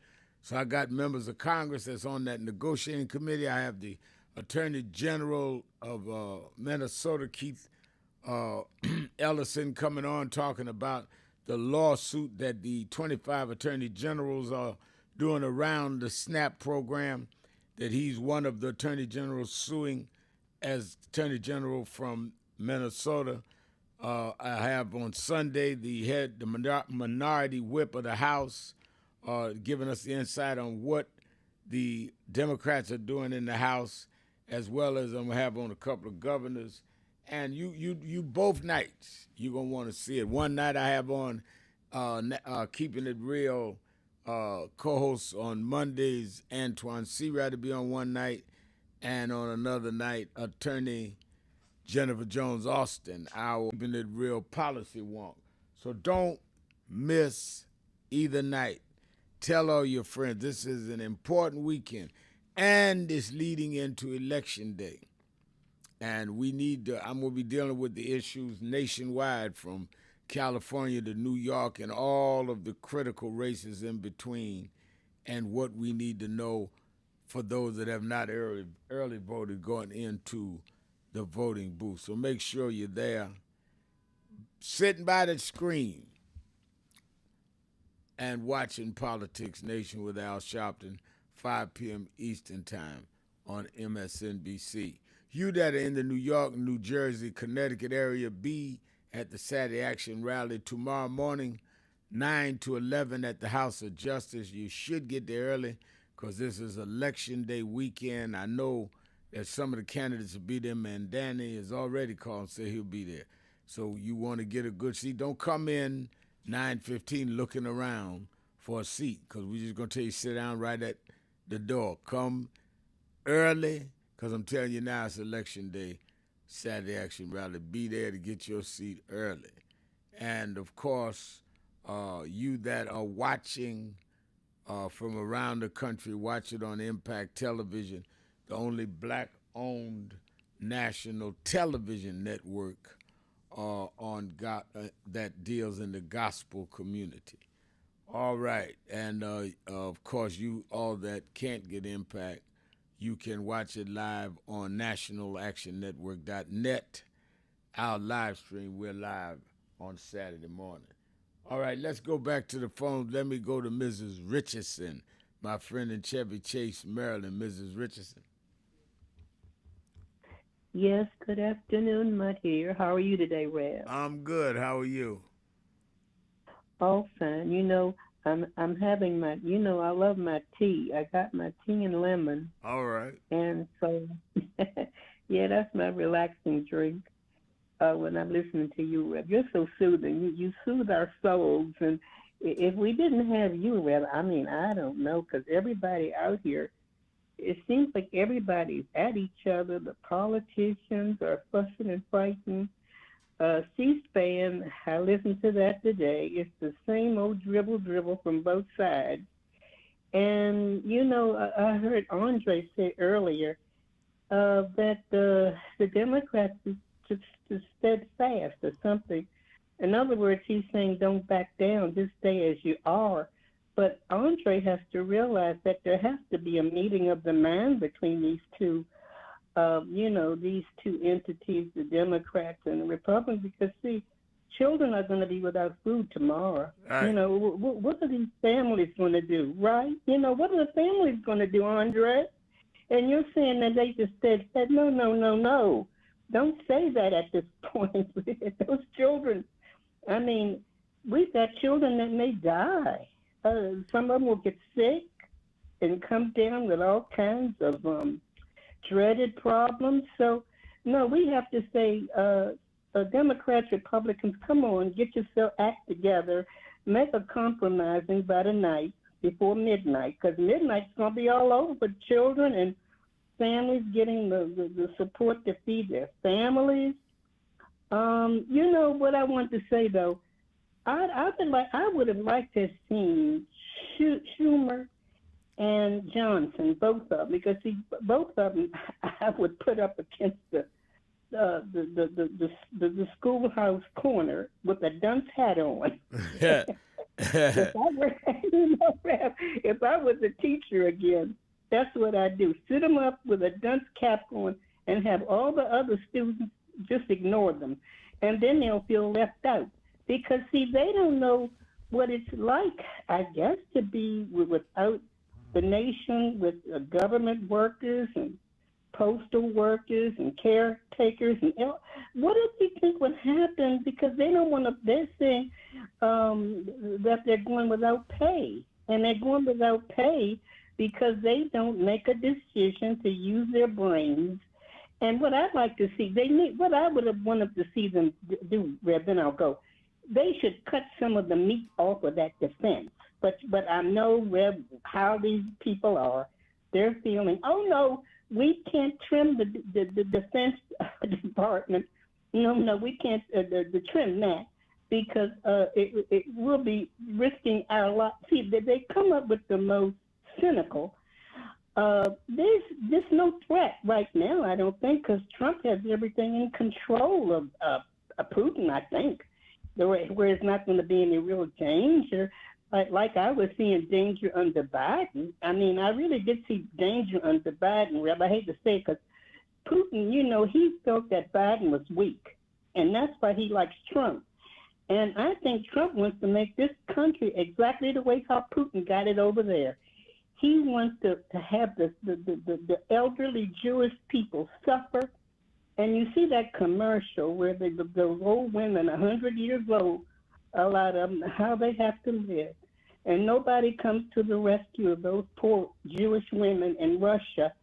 See, that is what Trump wants. He wants to see people in this country on the same marking like what they used to do, put in the old books, what they used to call the peasants. They used to call them peasants. And that is what this man, he wants to see everybody so dirt poor that's not rich. And, trim some of the fat off of that defense. Trim some of the fat under his, the rich. Because, but that's my statement, Rev. All what do right, you well, think? thank you for your call.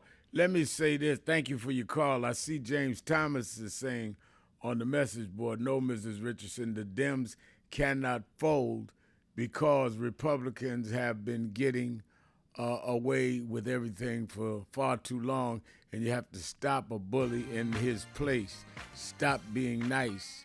It's a no-go. So James is saying they should not throw in the towel. I think that even if you look at the polls, Ms. Richardson, most of Americans are blaming the Republicans.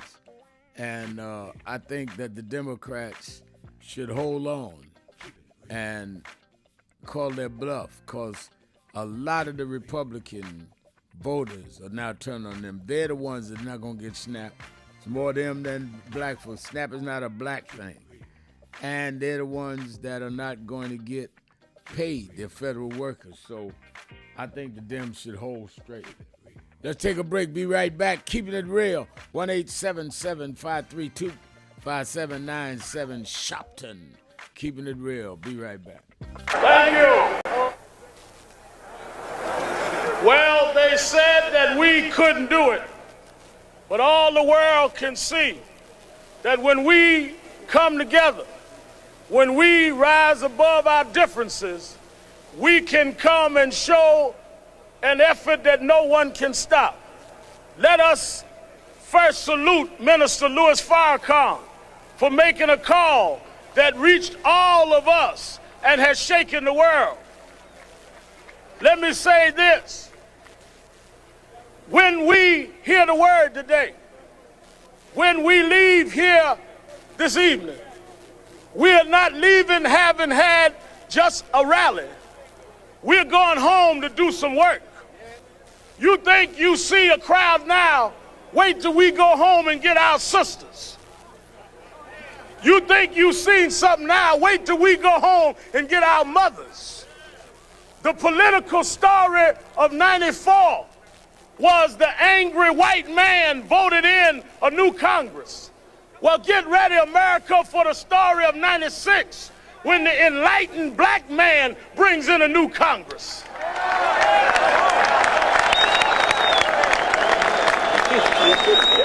It's time for Mr. Gingrich and the angry white man who are angry at the wrong people. We are doubly unemployed. Why are you angry at us? Our icons are being demoralized. Why are you angry at us? So let the angry white man meet the enlightened black man that will join hands with other enlightened people and bring us another way. In '63, we had to march across the Red Sea, Reverend Wilson. Well, in '95, we are headed to the Jordan. We don't have to backtrack. We can go forward. And why are you so surprised we're here? Did you think that we would continue to watch our images put down? Look at what they did to people from Michael Jackson all the way across the board. That just because they were people of color were desecrated and demoralized. Well, now if we've learned, if we hold each other's hands, we can take care of our own Michael Jacksons. We can take care of our own young men. You see the brothers here, but what about the hundreds of thousands behind bars that couldn't come here? We got to stand up and free them too.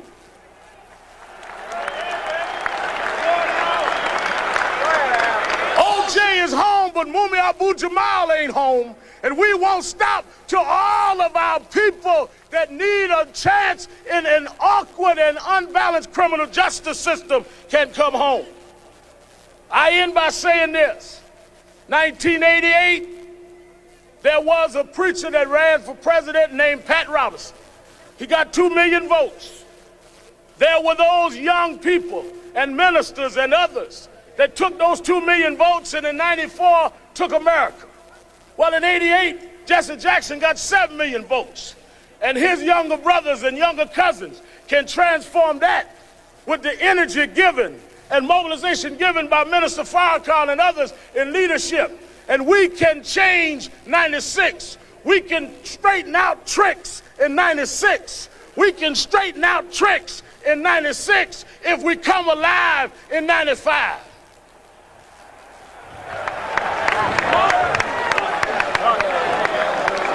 So we join the minister.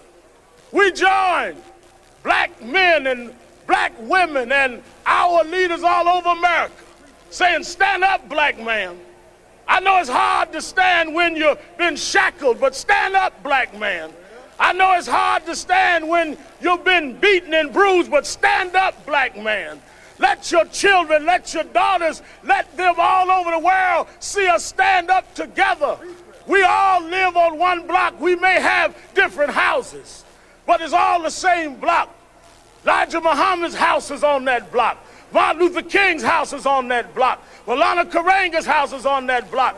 But let me tell you something, when you set the block on fire, I don't have time to look at other houses' videos. It's time for all of us to come out together and save the block of black folk in America. Some of us will stand up and fight. Some of us won't switch. Some of us won't buckle or bow. As James Brown said, some of us rather die on our feet than live on our knees. Thank you and God bless you.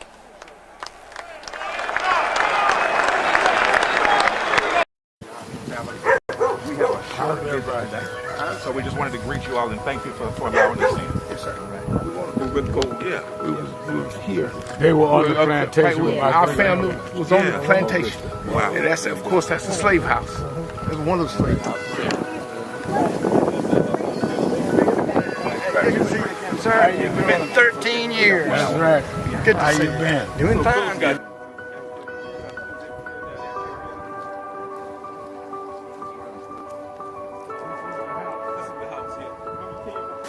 Last time. And we, Alexander Sharpton.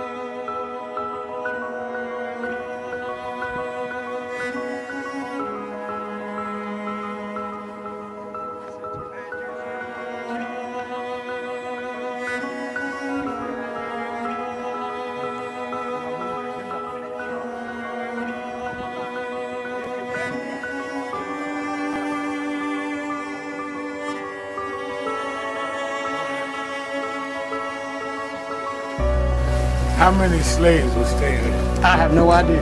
This is where they would have the slavery. Yeah, that's when exactly. That was exactly.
The two people that most influenced my life were from South Carolina, James and Jesse.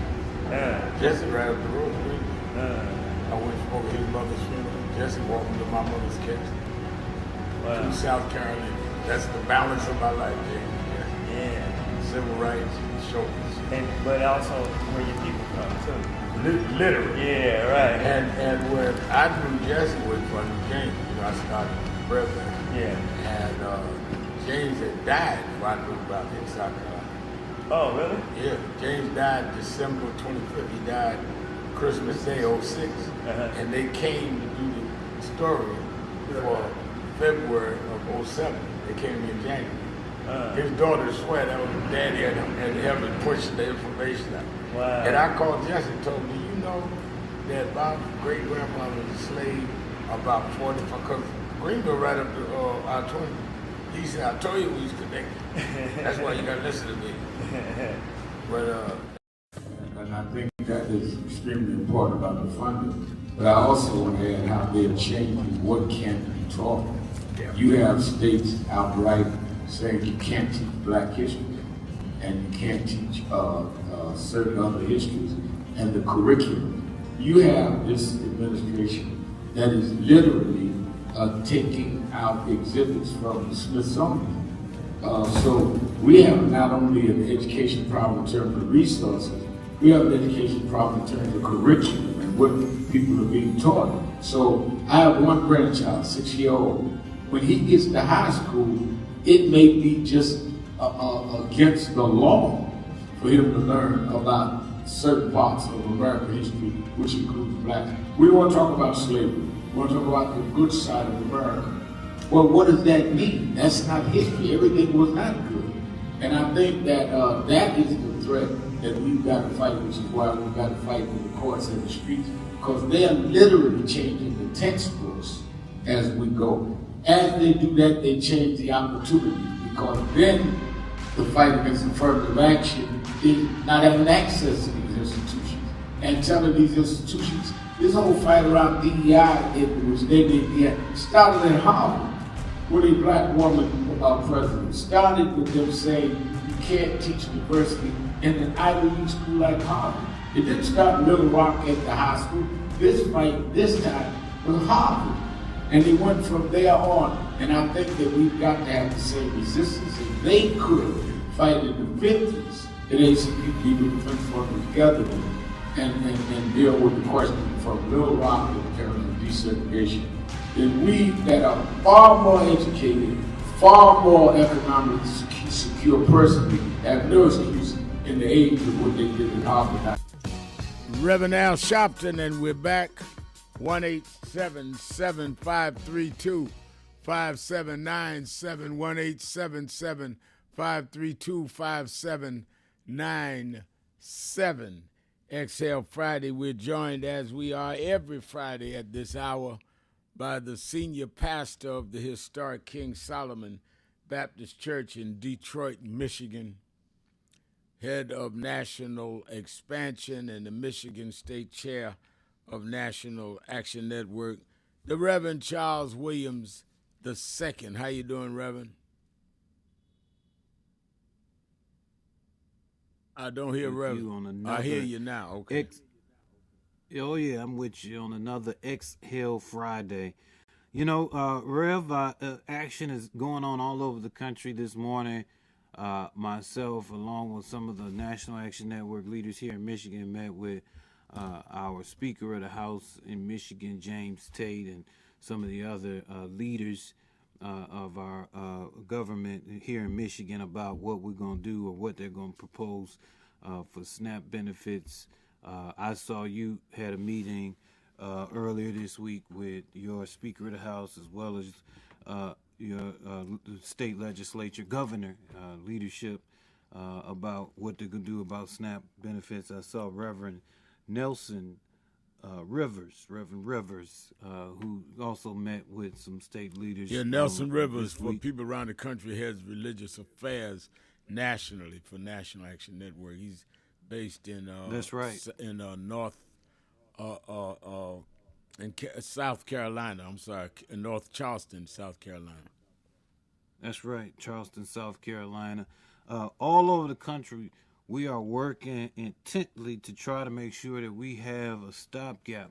But the real stopgap is the gap that the leaders in the Washington, D.C., those being the Republicans who have not moved to make sure that they protect the upwards of 15 million or more individuals that will stand to lose benefits, and all of those across the country whose healthcare costs are going to rise high. This is the action that we've got to take. And so I'm glad to see the legislatures and governors across the country are stepping in to figure out. As a matter of fact, there was a judge just came out. I'm sure you saw this and we'll be talking more about it. Judge came out saying that the SNAP benefits have to be paid on November the 4th. Federal judge just came out to say the SNAP benefits had to be paid on November 4th. All of this continues to keep putting the pressure on. And so I think we got to keep building this movement. We got to make it stronger. And in every which way we possibly can, whether that's us taking care of us, whether that's getting state governments to move, they need to feel the heat from those around the country who have decided that we do not want to have to take a whole paycheck to pay for our health care. We've been there before, and we're not trying to go back there again. We've had tons of people on the rolls of the uninsured that we don't want to ever see again. So this is the time to act. I want to invite folk to be a part of that movement. If you don't have a chapter, or if you haven't hooked up with your chapter, to support them in the work that they're doing with their local state legislatures and their local food banks, do that. Hook up with us, National Action Network. You can go to www.nationalactionnetwork.net and join. Say, I'm gonna sign up. This is my point. This is my entry. This is where I am going to get involved. And if you don't fool with the internet, call our National Crisis Line. Speak to the folks on the line. They'll get you signed up. 877-626-4651. Let's do it. Let's keep this pressure on. Let's keep the wheels grinding, and let's keep the Republicans back in the corner. Don't let them get out that corner, because if they get out that corner, we're going to have to chase them all over that ring. Let's keep them right there where we got them. Let's go to Yusef in Hawaii. Yusef, you're keeping it real with Sharpton. Eustace. I'm sorry, Yustif. That's not how it's written. Yustif in Hawaii. You're keeping it real with Sharpton and Williams. Yes, sir. Good morning. Good morning to both of you gents. We want to talk about this federal shutdown. Mike Johnson is a federal worker, right? And he is creating a hostile, also a violent workplace. Yeah. By using money, using pay, using people's health care. This is happening in the workforce everywhere. You find people come into these workforce, create these environments, and this is how you create an active shooter situation. Because now you're playing with people's health care, people got kids, money, and then something happens and they stand there like they didn't do anything. This is what happens in the workforce. And this is how it becomes violent, because now people really need those those care, and you find someone who comes in and disrupt the whole thing. Mitch McConnell tried to repeal Obamacare, didn't work. John Boehner tried to repeal Obamacare, didn't work. The Republicans tried twice. Mitch McConnell just fought. He just fought on TV, but he was there. There was someone there to catch him. How can you talk about healthcare and you almost fall where you need healthcare and you're actually a senator that can actually help people? When you look at the Texas, let's go back to Greg Abbott, 130 federal workers in Texas in the red state. How could you support someone that's affecting your federal workers in your state? 4,000 traffic air controllers are now off the job. In Texas, a red state, how could you call the Democrats because you redesigned the map and then put a fee so they can come back? You blame the Democrats then for the redistricting not coming back. Now now for a second time, they blame the Democrats for the health care. That's crazy. That doesn't add up. Very I'm crazy. just a normal voter. I'm a normal voter, and I'm looking this up right now on the AI. The AI is at least giving some guidance to what we are talking about. But they also need to put numbers. The Democrats need to put numbers. Like I said, how many companies are giving overtime? How much people giving tips? Because that's a catch-22. We already said that. They have to look up these numbers and put them in there. These Democrats that's coming in as young, you can't come in with speeches because that's not going to work. You got to come in and show that you have done work and you can help out the people on that's in our communities. You understand what I'm saying, Rev? Yeah. You always talk about action, Rev. You know what I'm saying? Any Democrat can come out here and do this individual thing, LGBT, trans, or whatever, and then we back to square one again. I'm looking for 30 for November. November is right around the corner. If you look at YouTube, they're talking about vets right now, about vets, this thing about VA fraud, about if vets are working or if vets are not working, they should get up and work.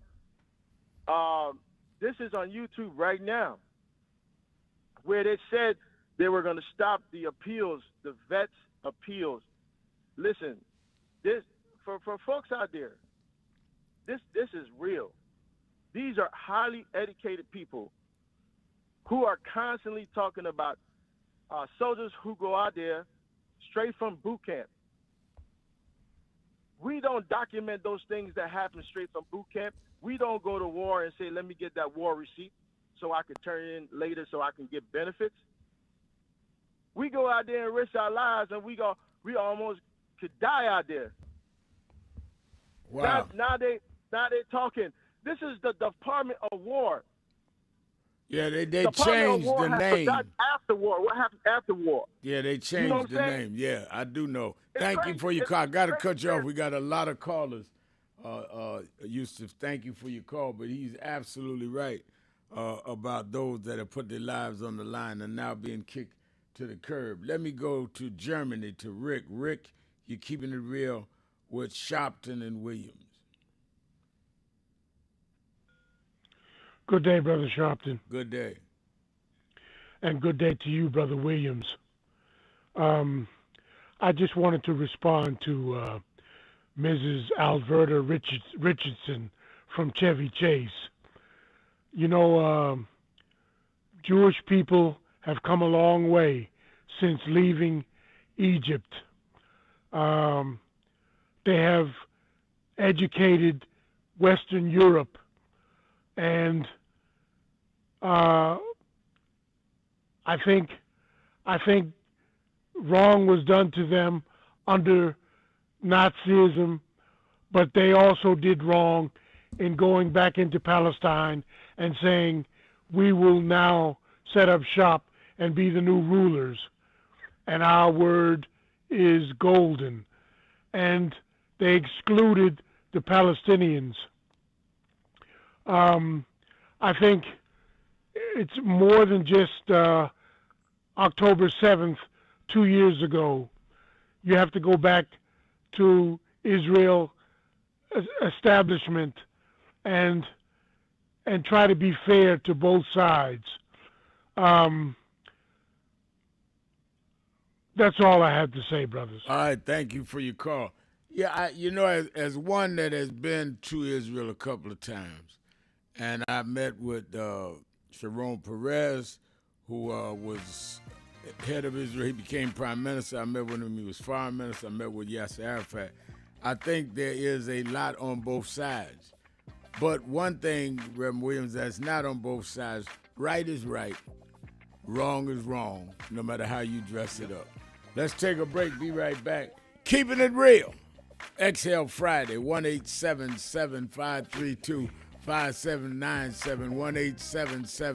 1-877-532-5797. Sharpton, Williams, keeping it real. Democratic presidential candidate, Reverend Al Sharpton.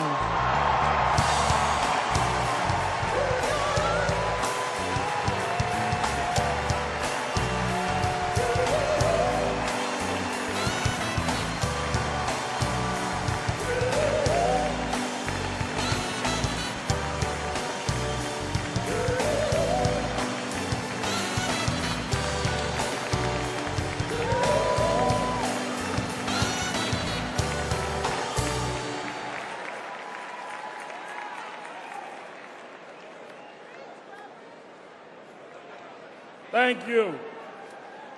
Tonight, I want to address my remarks in two parts. One, I'm honored to address the delegates here. Last Friday, I had the experience in Detroit of hearing President George Bush make a speech. And in the speech, he asked certain questions. I hope he's watching tonight. I would like to answer your questions, Mr. President.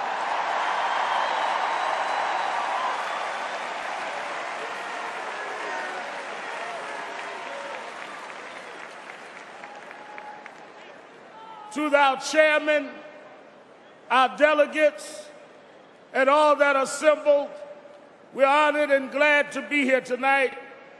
I'm glad to be joined by supporters and friends from around the country. I'm glad to be joined by my family, Kathy, Dominique, who will be 18, and Ashley. We are here 282 years after, right here in Boston, we fought to establish the freedoms of America. The first person to die in the Revolutionary War is buried not far from here, a black man from Barbados named Crispus Attucks. 40 years ago, in 1964, Fannie Lou Hamer and the Mississippi Freedom Democratic Party stood at the Democratic Convention in Atlantic City, fighting to preserve voting rights for all Americans and all Democrats, regardless of race or gender.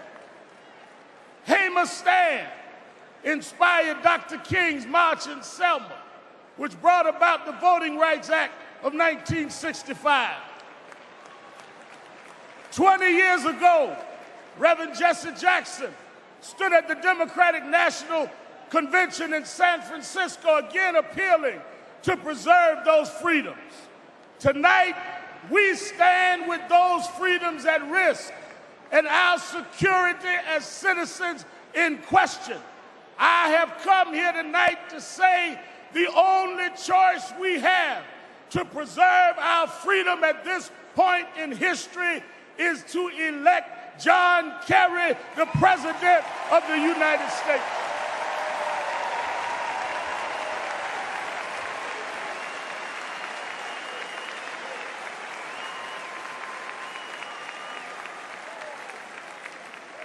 I stood with both John Kerry and John Edwards over 30 occasions in debates during the primary season. I narrated them, I watched them, I observed their deeds, I looked into their eyes, I am convinced that they are men who say what they mean and mean what they say.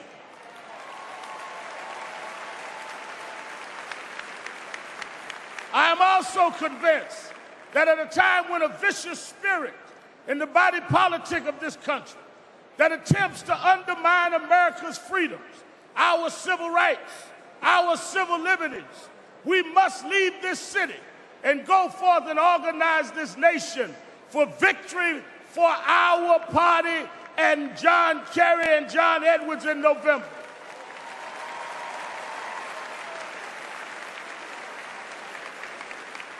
But let me quickly say, this is not just about winning an election. It's about preserving the principles on which this very nation was founded.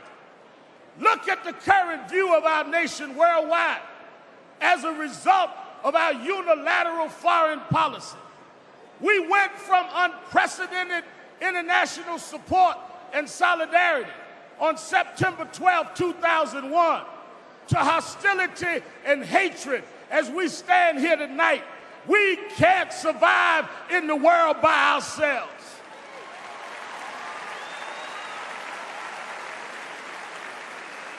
How did we squander this opportunity to unite the world for democracy and to commit to the global fight against hunger and disease?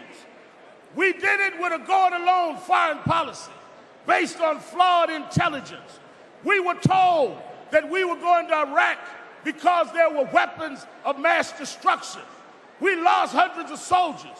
We spent $200 billion at a time we had record state deficits. And when it became clear that there were no weapons, they changed the premise for the war and said, no, we went because of other reasons. If I told you tonight to let's leave the fleet center, we're in danger. And when you get outside, you ask me, Reverend Al, what is the danger? And I say, it don't matter, we just needed some fresh air. I have misled you, and we were misled.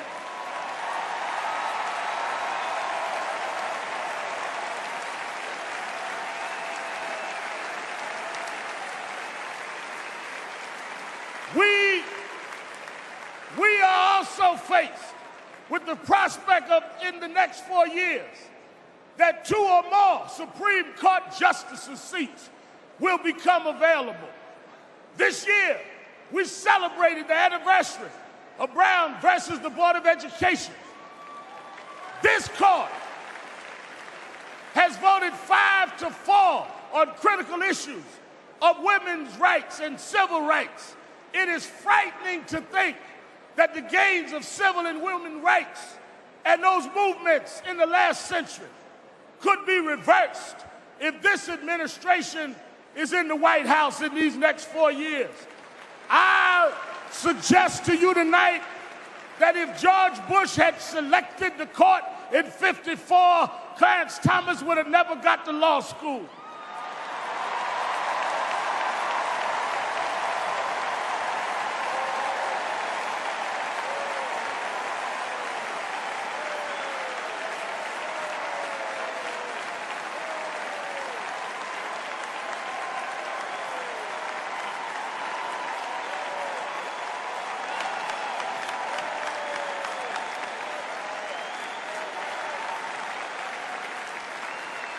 This is not about a party.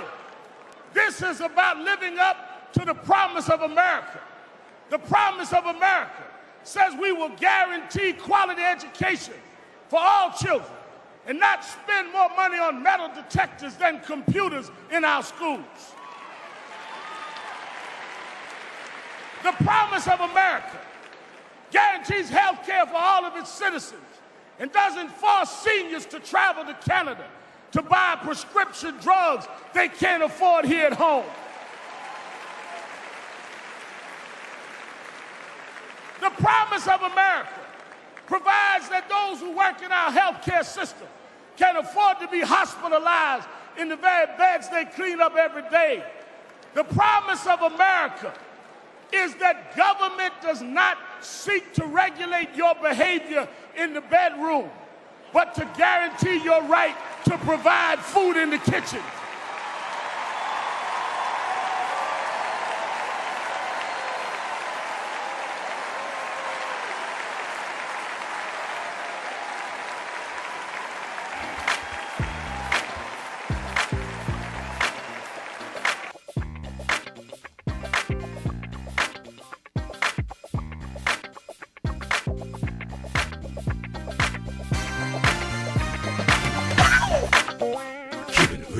You live.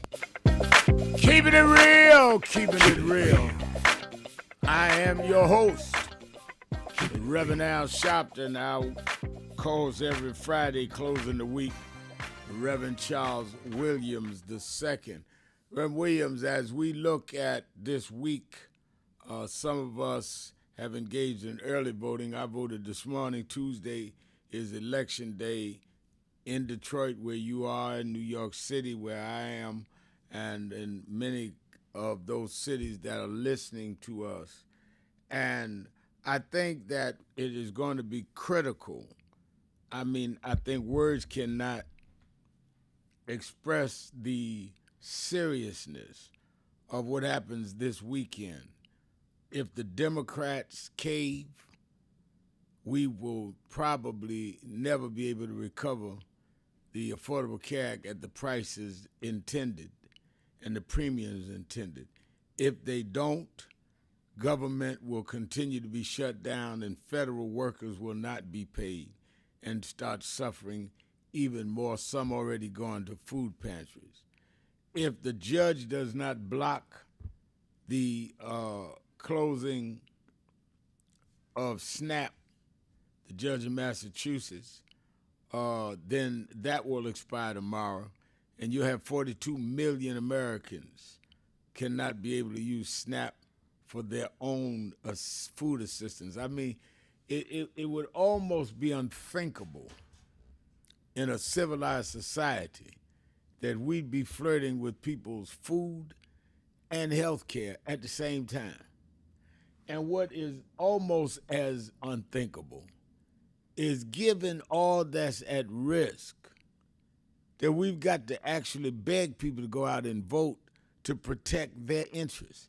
Let me be real clear. When I'm asking people to go out and vote early or on Tuesday, I'm not asking you to do that for Al Sharpton. I'm going to be on the air Tuesday, Wednesday, Thursday, whether you vote or not. I'm going to be all right. I already made my vote. I'm telling you, look at your child. Look at your neighbor's child. Look at your grandma or your mama that needs their Affordable Care Act at the premium that they can afford that was put in. Look at your neighbor that needs their SNAP food.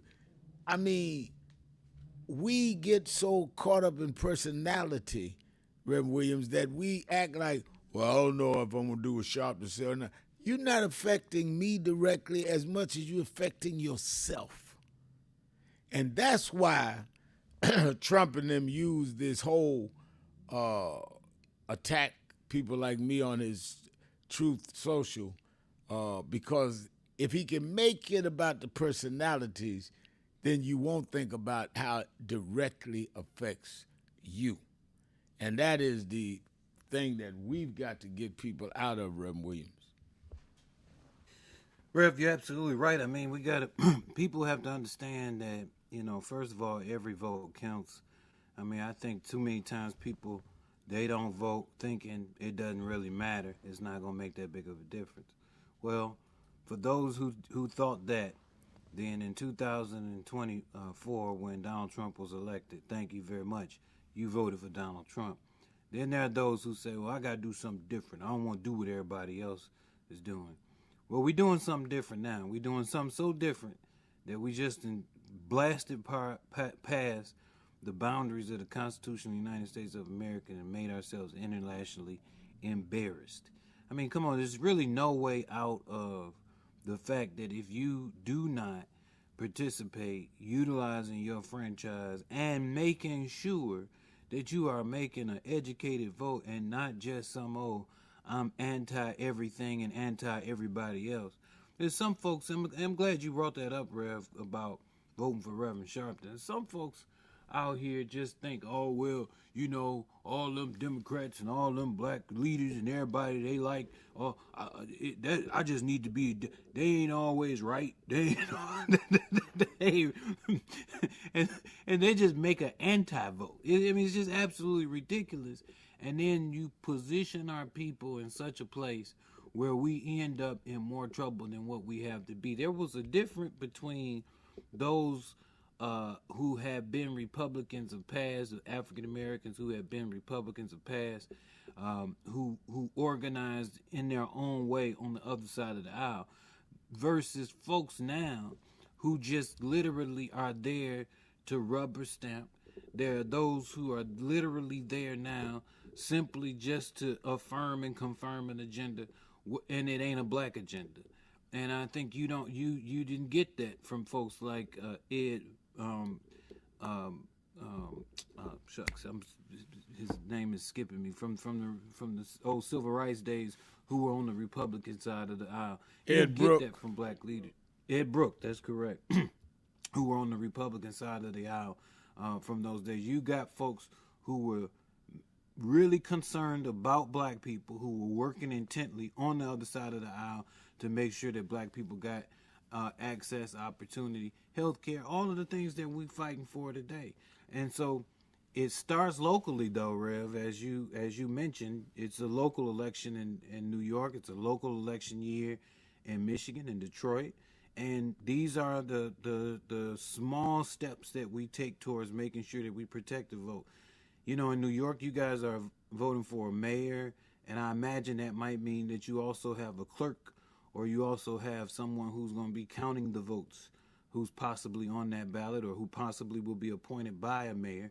In Detroit, we have a clerk, and we'll have somebody who'll be counting the votes. Well, that's very important. Why? Because in 2026, if you really believe that Donald Trump and his ilk and all of those who are following up under him in Project 2025 and everything else ain't coming with everything they possibly, and the Department of Justice ain't coming with everything they got to disrupt, dismantle, or delegitimize our elections in 2026, you sadly mistaken. So why do your vote matter this year? Your vote matters this year because we got to make sure that we have somebody strong in there to back up their votes and to back up and to count these votes in 2026. Every election matters, so make sure you get out there and vote. Every election matters, and I think that I think that a lot of us really want to demand some progress, but don't put people in office or reelect them that we expect to bring that. Cedric Cooper is saying on our message board, Reverend Al, please address how important this weekend elections are. And thank you. And I thank you, Cedric. It is, I mean, if they get away with closing down SNAP and raising the premiums and interfering with the registration of Obamacare, that's health care, that's food supplement. If they get away with that and look up Tuesday and you have not voted in mass and they see they will be voted out of office because there is an unusual turnout, they will bury us. It's just that simple. They will look to see whether what they're doing has awakened us or that we are so asleep we're dead. Let's take a break. We'll be right back. Keep it real. Sharpton. Williams, be right back. No justice! No justice! 62 years ago today, Martin marched in Washington. 62 years later, the dream is not dead.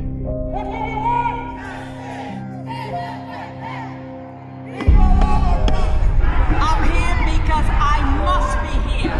Democracy is not there for the pig, and you have to fight for democracy. That's what it is. What Trump will erase, we will replace. It's the dreamers in many cases have reversed and tried to turn it into a nightmare. We come to Wall Street rather than Washington this year to let them know you can try to turn back the clock, but you can't turn back time. We gonna keep the dream alive on Wall Street.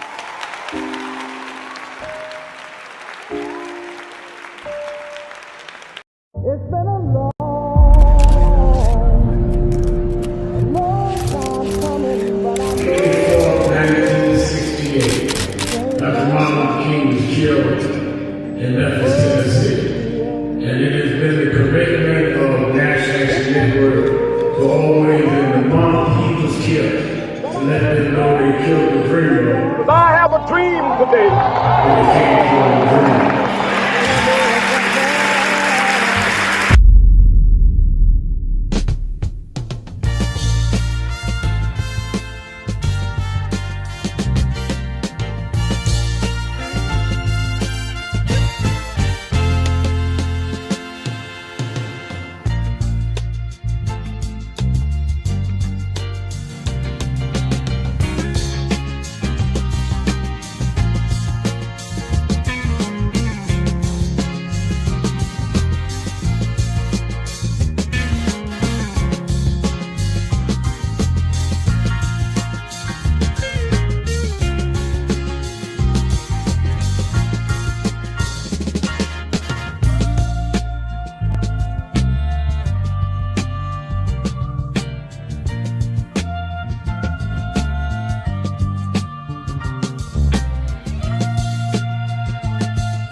Many people cannot focus because they have not really come to terms with their calling and life purpose.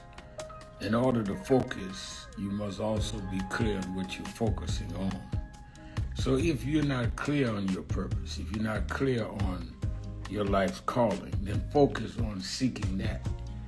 Because if you just read the ways and roads you traveled that you didn't even choose, that were sort of just laid out for you by God, in that it's telling you, speaking to you about what your purpose is and what you were born to do and be. I learned the things that I didn't plan had to be planned by God, and God's plan was directed toward God's purpose in my life. And I focus on that. Not focus on what others do, not focus on how well they're doing or bad they're doing, but focus on whether I'm in line and aligned with what I'm supposed to be about.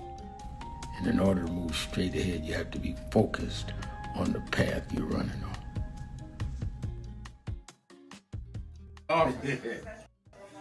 Rev, you know, you were right there From the beginning. with the stuff that Yep.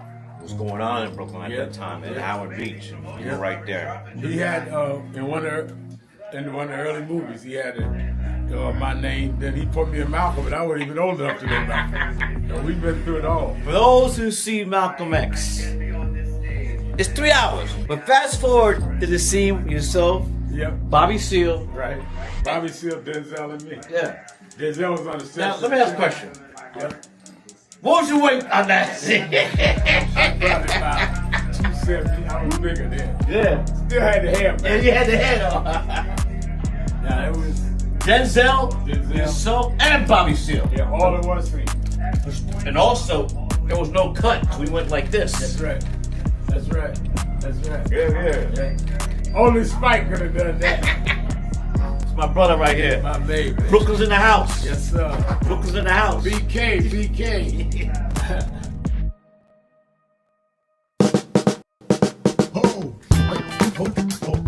Oh, do I seem excited? I am excited because this Saturday, the National Action Network Saturday Action Rally starts live on WBLS 107.5 FM in New York. We're going to expand. Every Saturday morning, we're live on WBLS 107.5 from 10 a.m. to 11. You'll hear the message. You'll feel the energy. You'll be involved. You won't be sitting around talking about, oh my God, look at what's happening. You'll be involved in dealing with what's happening. I'm excited, and you should be excited to turn on WBLS 10 a.m. every Saturday morning. I have a message for you, and if you want to, you can come to the House of Justice and be there live, 145th Street and Lenox Avenue. We kick off at 9, and we don't stop until we deal with getting our people energized.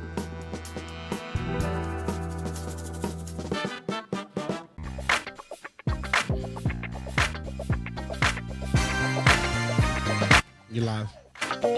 Keeping it real. Keeping it real. Keeping it real. I'm your host, Reverend Al Sharpton, and we're back. 1-877-532-5797. And Tanya Stovall says, I'm glad she reminded me to put that on the air, that the clocks go back this weekend. You gain an hour this weekend. So you have no excuse to not be involved both in watching Politics Nation or the rally, because you're going to have an extra hour to play with. I'll be in the gym that extra time. But a lot of y'all, no matter what extra you get, you ain't going to do nothing worthwhile until you get your mind right. Let me remind you, talking about getting your mind right, watch Politics Nation with Al Sharpton live at 5 p.m. tomorrow, Saturday, and on Sunday, 5 p.m. Eastern Time. And tomorrow, I'm going to have in the members of Congress who are literally the ones dealing with the shutdown negotiations in the Democrats, and we'll see if the Republicans meet by tomorrow. They say they want to talk, but they want the shutdown to stop first. We'll see what happens overnight, but the members of Congress committed to be there.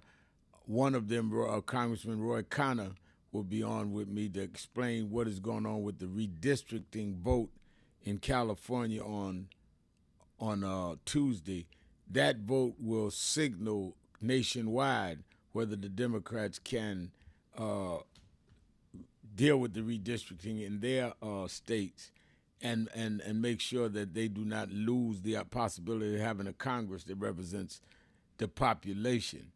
I'm also going to have on Attorney General of Minnesota, Keith Ellison, talking about how he and 24 other attorney generals, state attorney generals, are suing on the SNAP program monies and the emergency funds that should be released.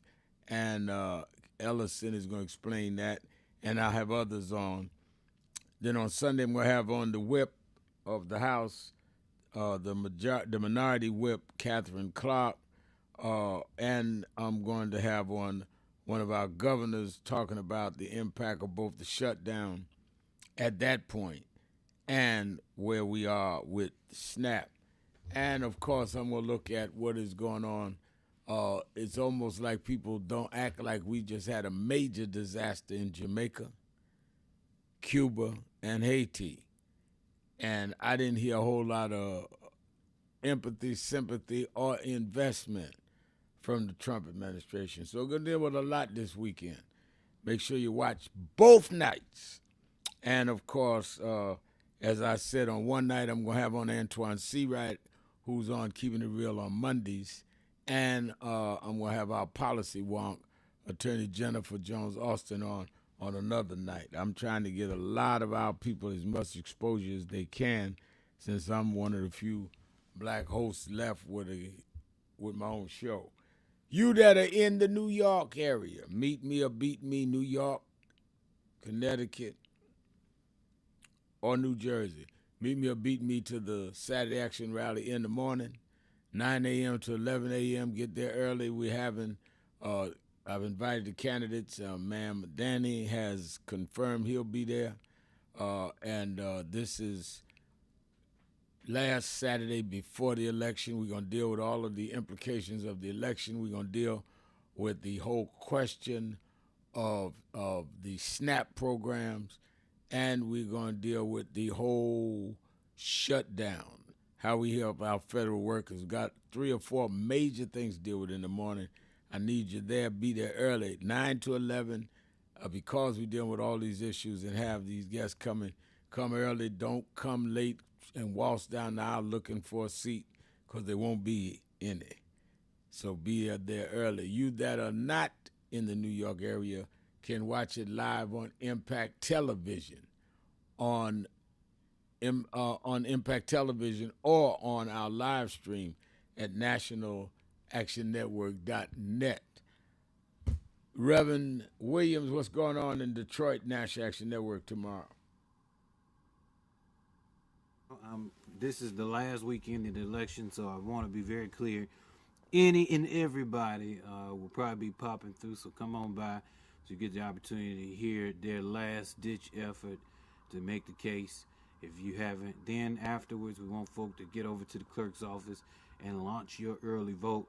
That's tomorrow, 10 a.m., the historic King Solomon Baptist Church, 6100 14th Street. Looking forward to also having State Rep McKinney come in and give us a state of the what's going to happen with the SNAP benefits in regards to the legislature. So make sure you're there tomorrow, 10 a.m., historic King Solomon Baptist Church, 6100 14th Street. All right, let's go back to the phones.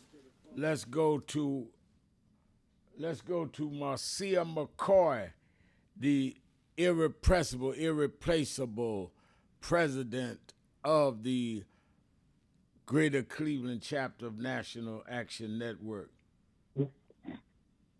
Our Reverend Honorable Dr. Professor Al Sharpton in the Midwest region, Leader Reverend Dr. Charles Williams II. It is so important this coming Tuesday that you please vote and post that you voted. This is urgent. It's critical. We're emphasizing for you to vote. Vote for SNAP. Vote for Children to Eat, Medicaid, Medicare. Tuesday, November 4th, 6:30 to 7:30 p.m. Now, I'm not going to hold you up. However, if you need a ride, please call us, 216-374-0913, 216-374-0913. Come on, Bishop. Dr. Al Sharpton. Yes, sir. Dr. Charles Williams. Yes, sir. Hold my mule, my brother. I got you, Reverend. World history records that back in AD 64, while Rome was burning down, Emperor Nero was playing his beloved fiddle. Fast forward to 2025, while America is being literally shredded and torn apart with division, hatred, and poverty, its convicted felon, Donald J. Trump, is building a gold ballroom to entertain his millionaire and billionaire friends. One billionaire paid $130 million to build this image to His Highness. People who give millions always expect reciprocity. So His Highness cuts their taxes and allows poor people to fend for themselves and struggle for pure survival. While the federal government is shut down and people are not receiving a paycheck, all the while, Donald Trump is vying to win a Nobel Peace Prize for his selfish and narcissistic self. He's forgotten to honor his campaign promise of lowering food prices and slowing down inflation.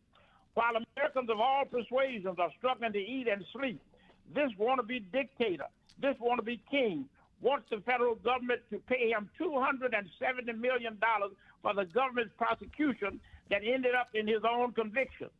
Now he's urging his hand-picked ex-lawyers whom he has put in office to demand his payment. This evil regime is firing long-standing public workers and replacing them with ignorant hacks and using the power of the government to get revenge on enemies that dared to cross their path. James Comey, Letitia James, and John Bolton have had to use their hard-earned money to defend themselves from trumped-up charges by Trump stooges who pay undue homage to Emperor Trump. Never in American history have we witnessed such a breakdown in democracy, where a bigoted, white supremacist, serial, proverbial lying crook has heaped so much damage to a peace-loving nation. His damage to civil rights, diversity, equity, and inclusion are incalculable. His damage to race relations, justice, and freedom is beyond comprehension. While America is being turned slowly but surely into an authoritarian dictatorship, this demon is using tariffs to isolate and satisfy his warped aim and personal interests. Yes, while Rome was burning down, Nero was doing what he loved best, playing the fiddle. Today, while America is being ripped apart, this convicted felon is weaponizing the federal government to get even with people whom he hates and dislikes.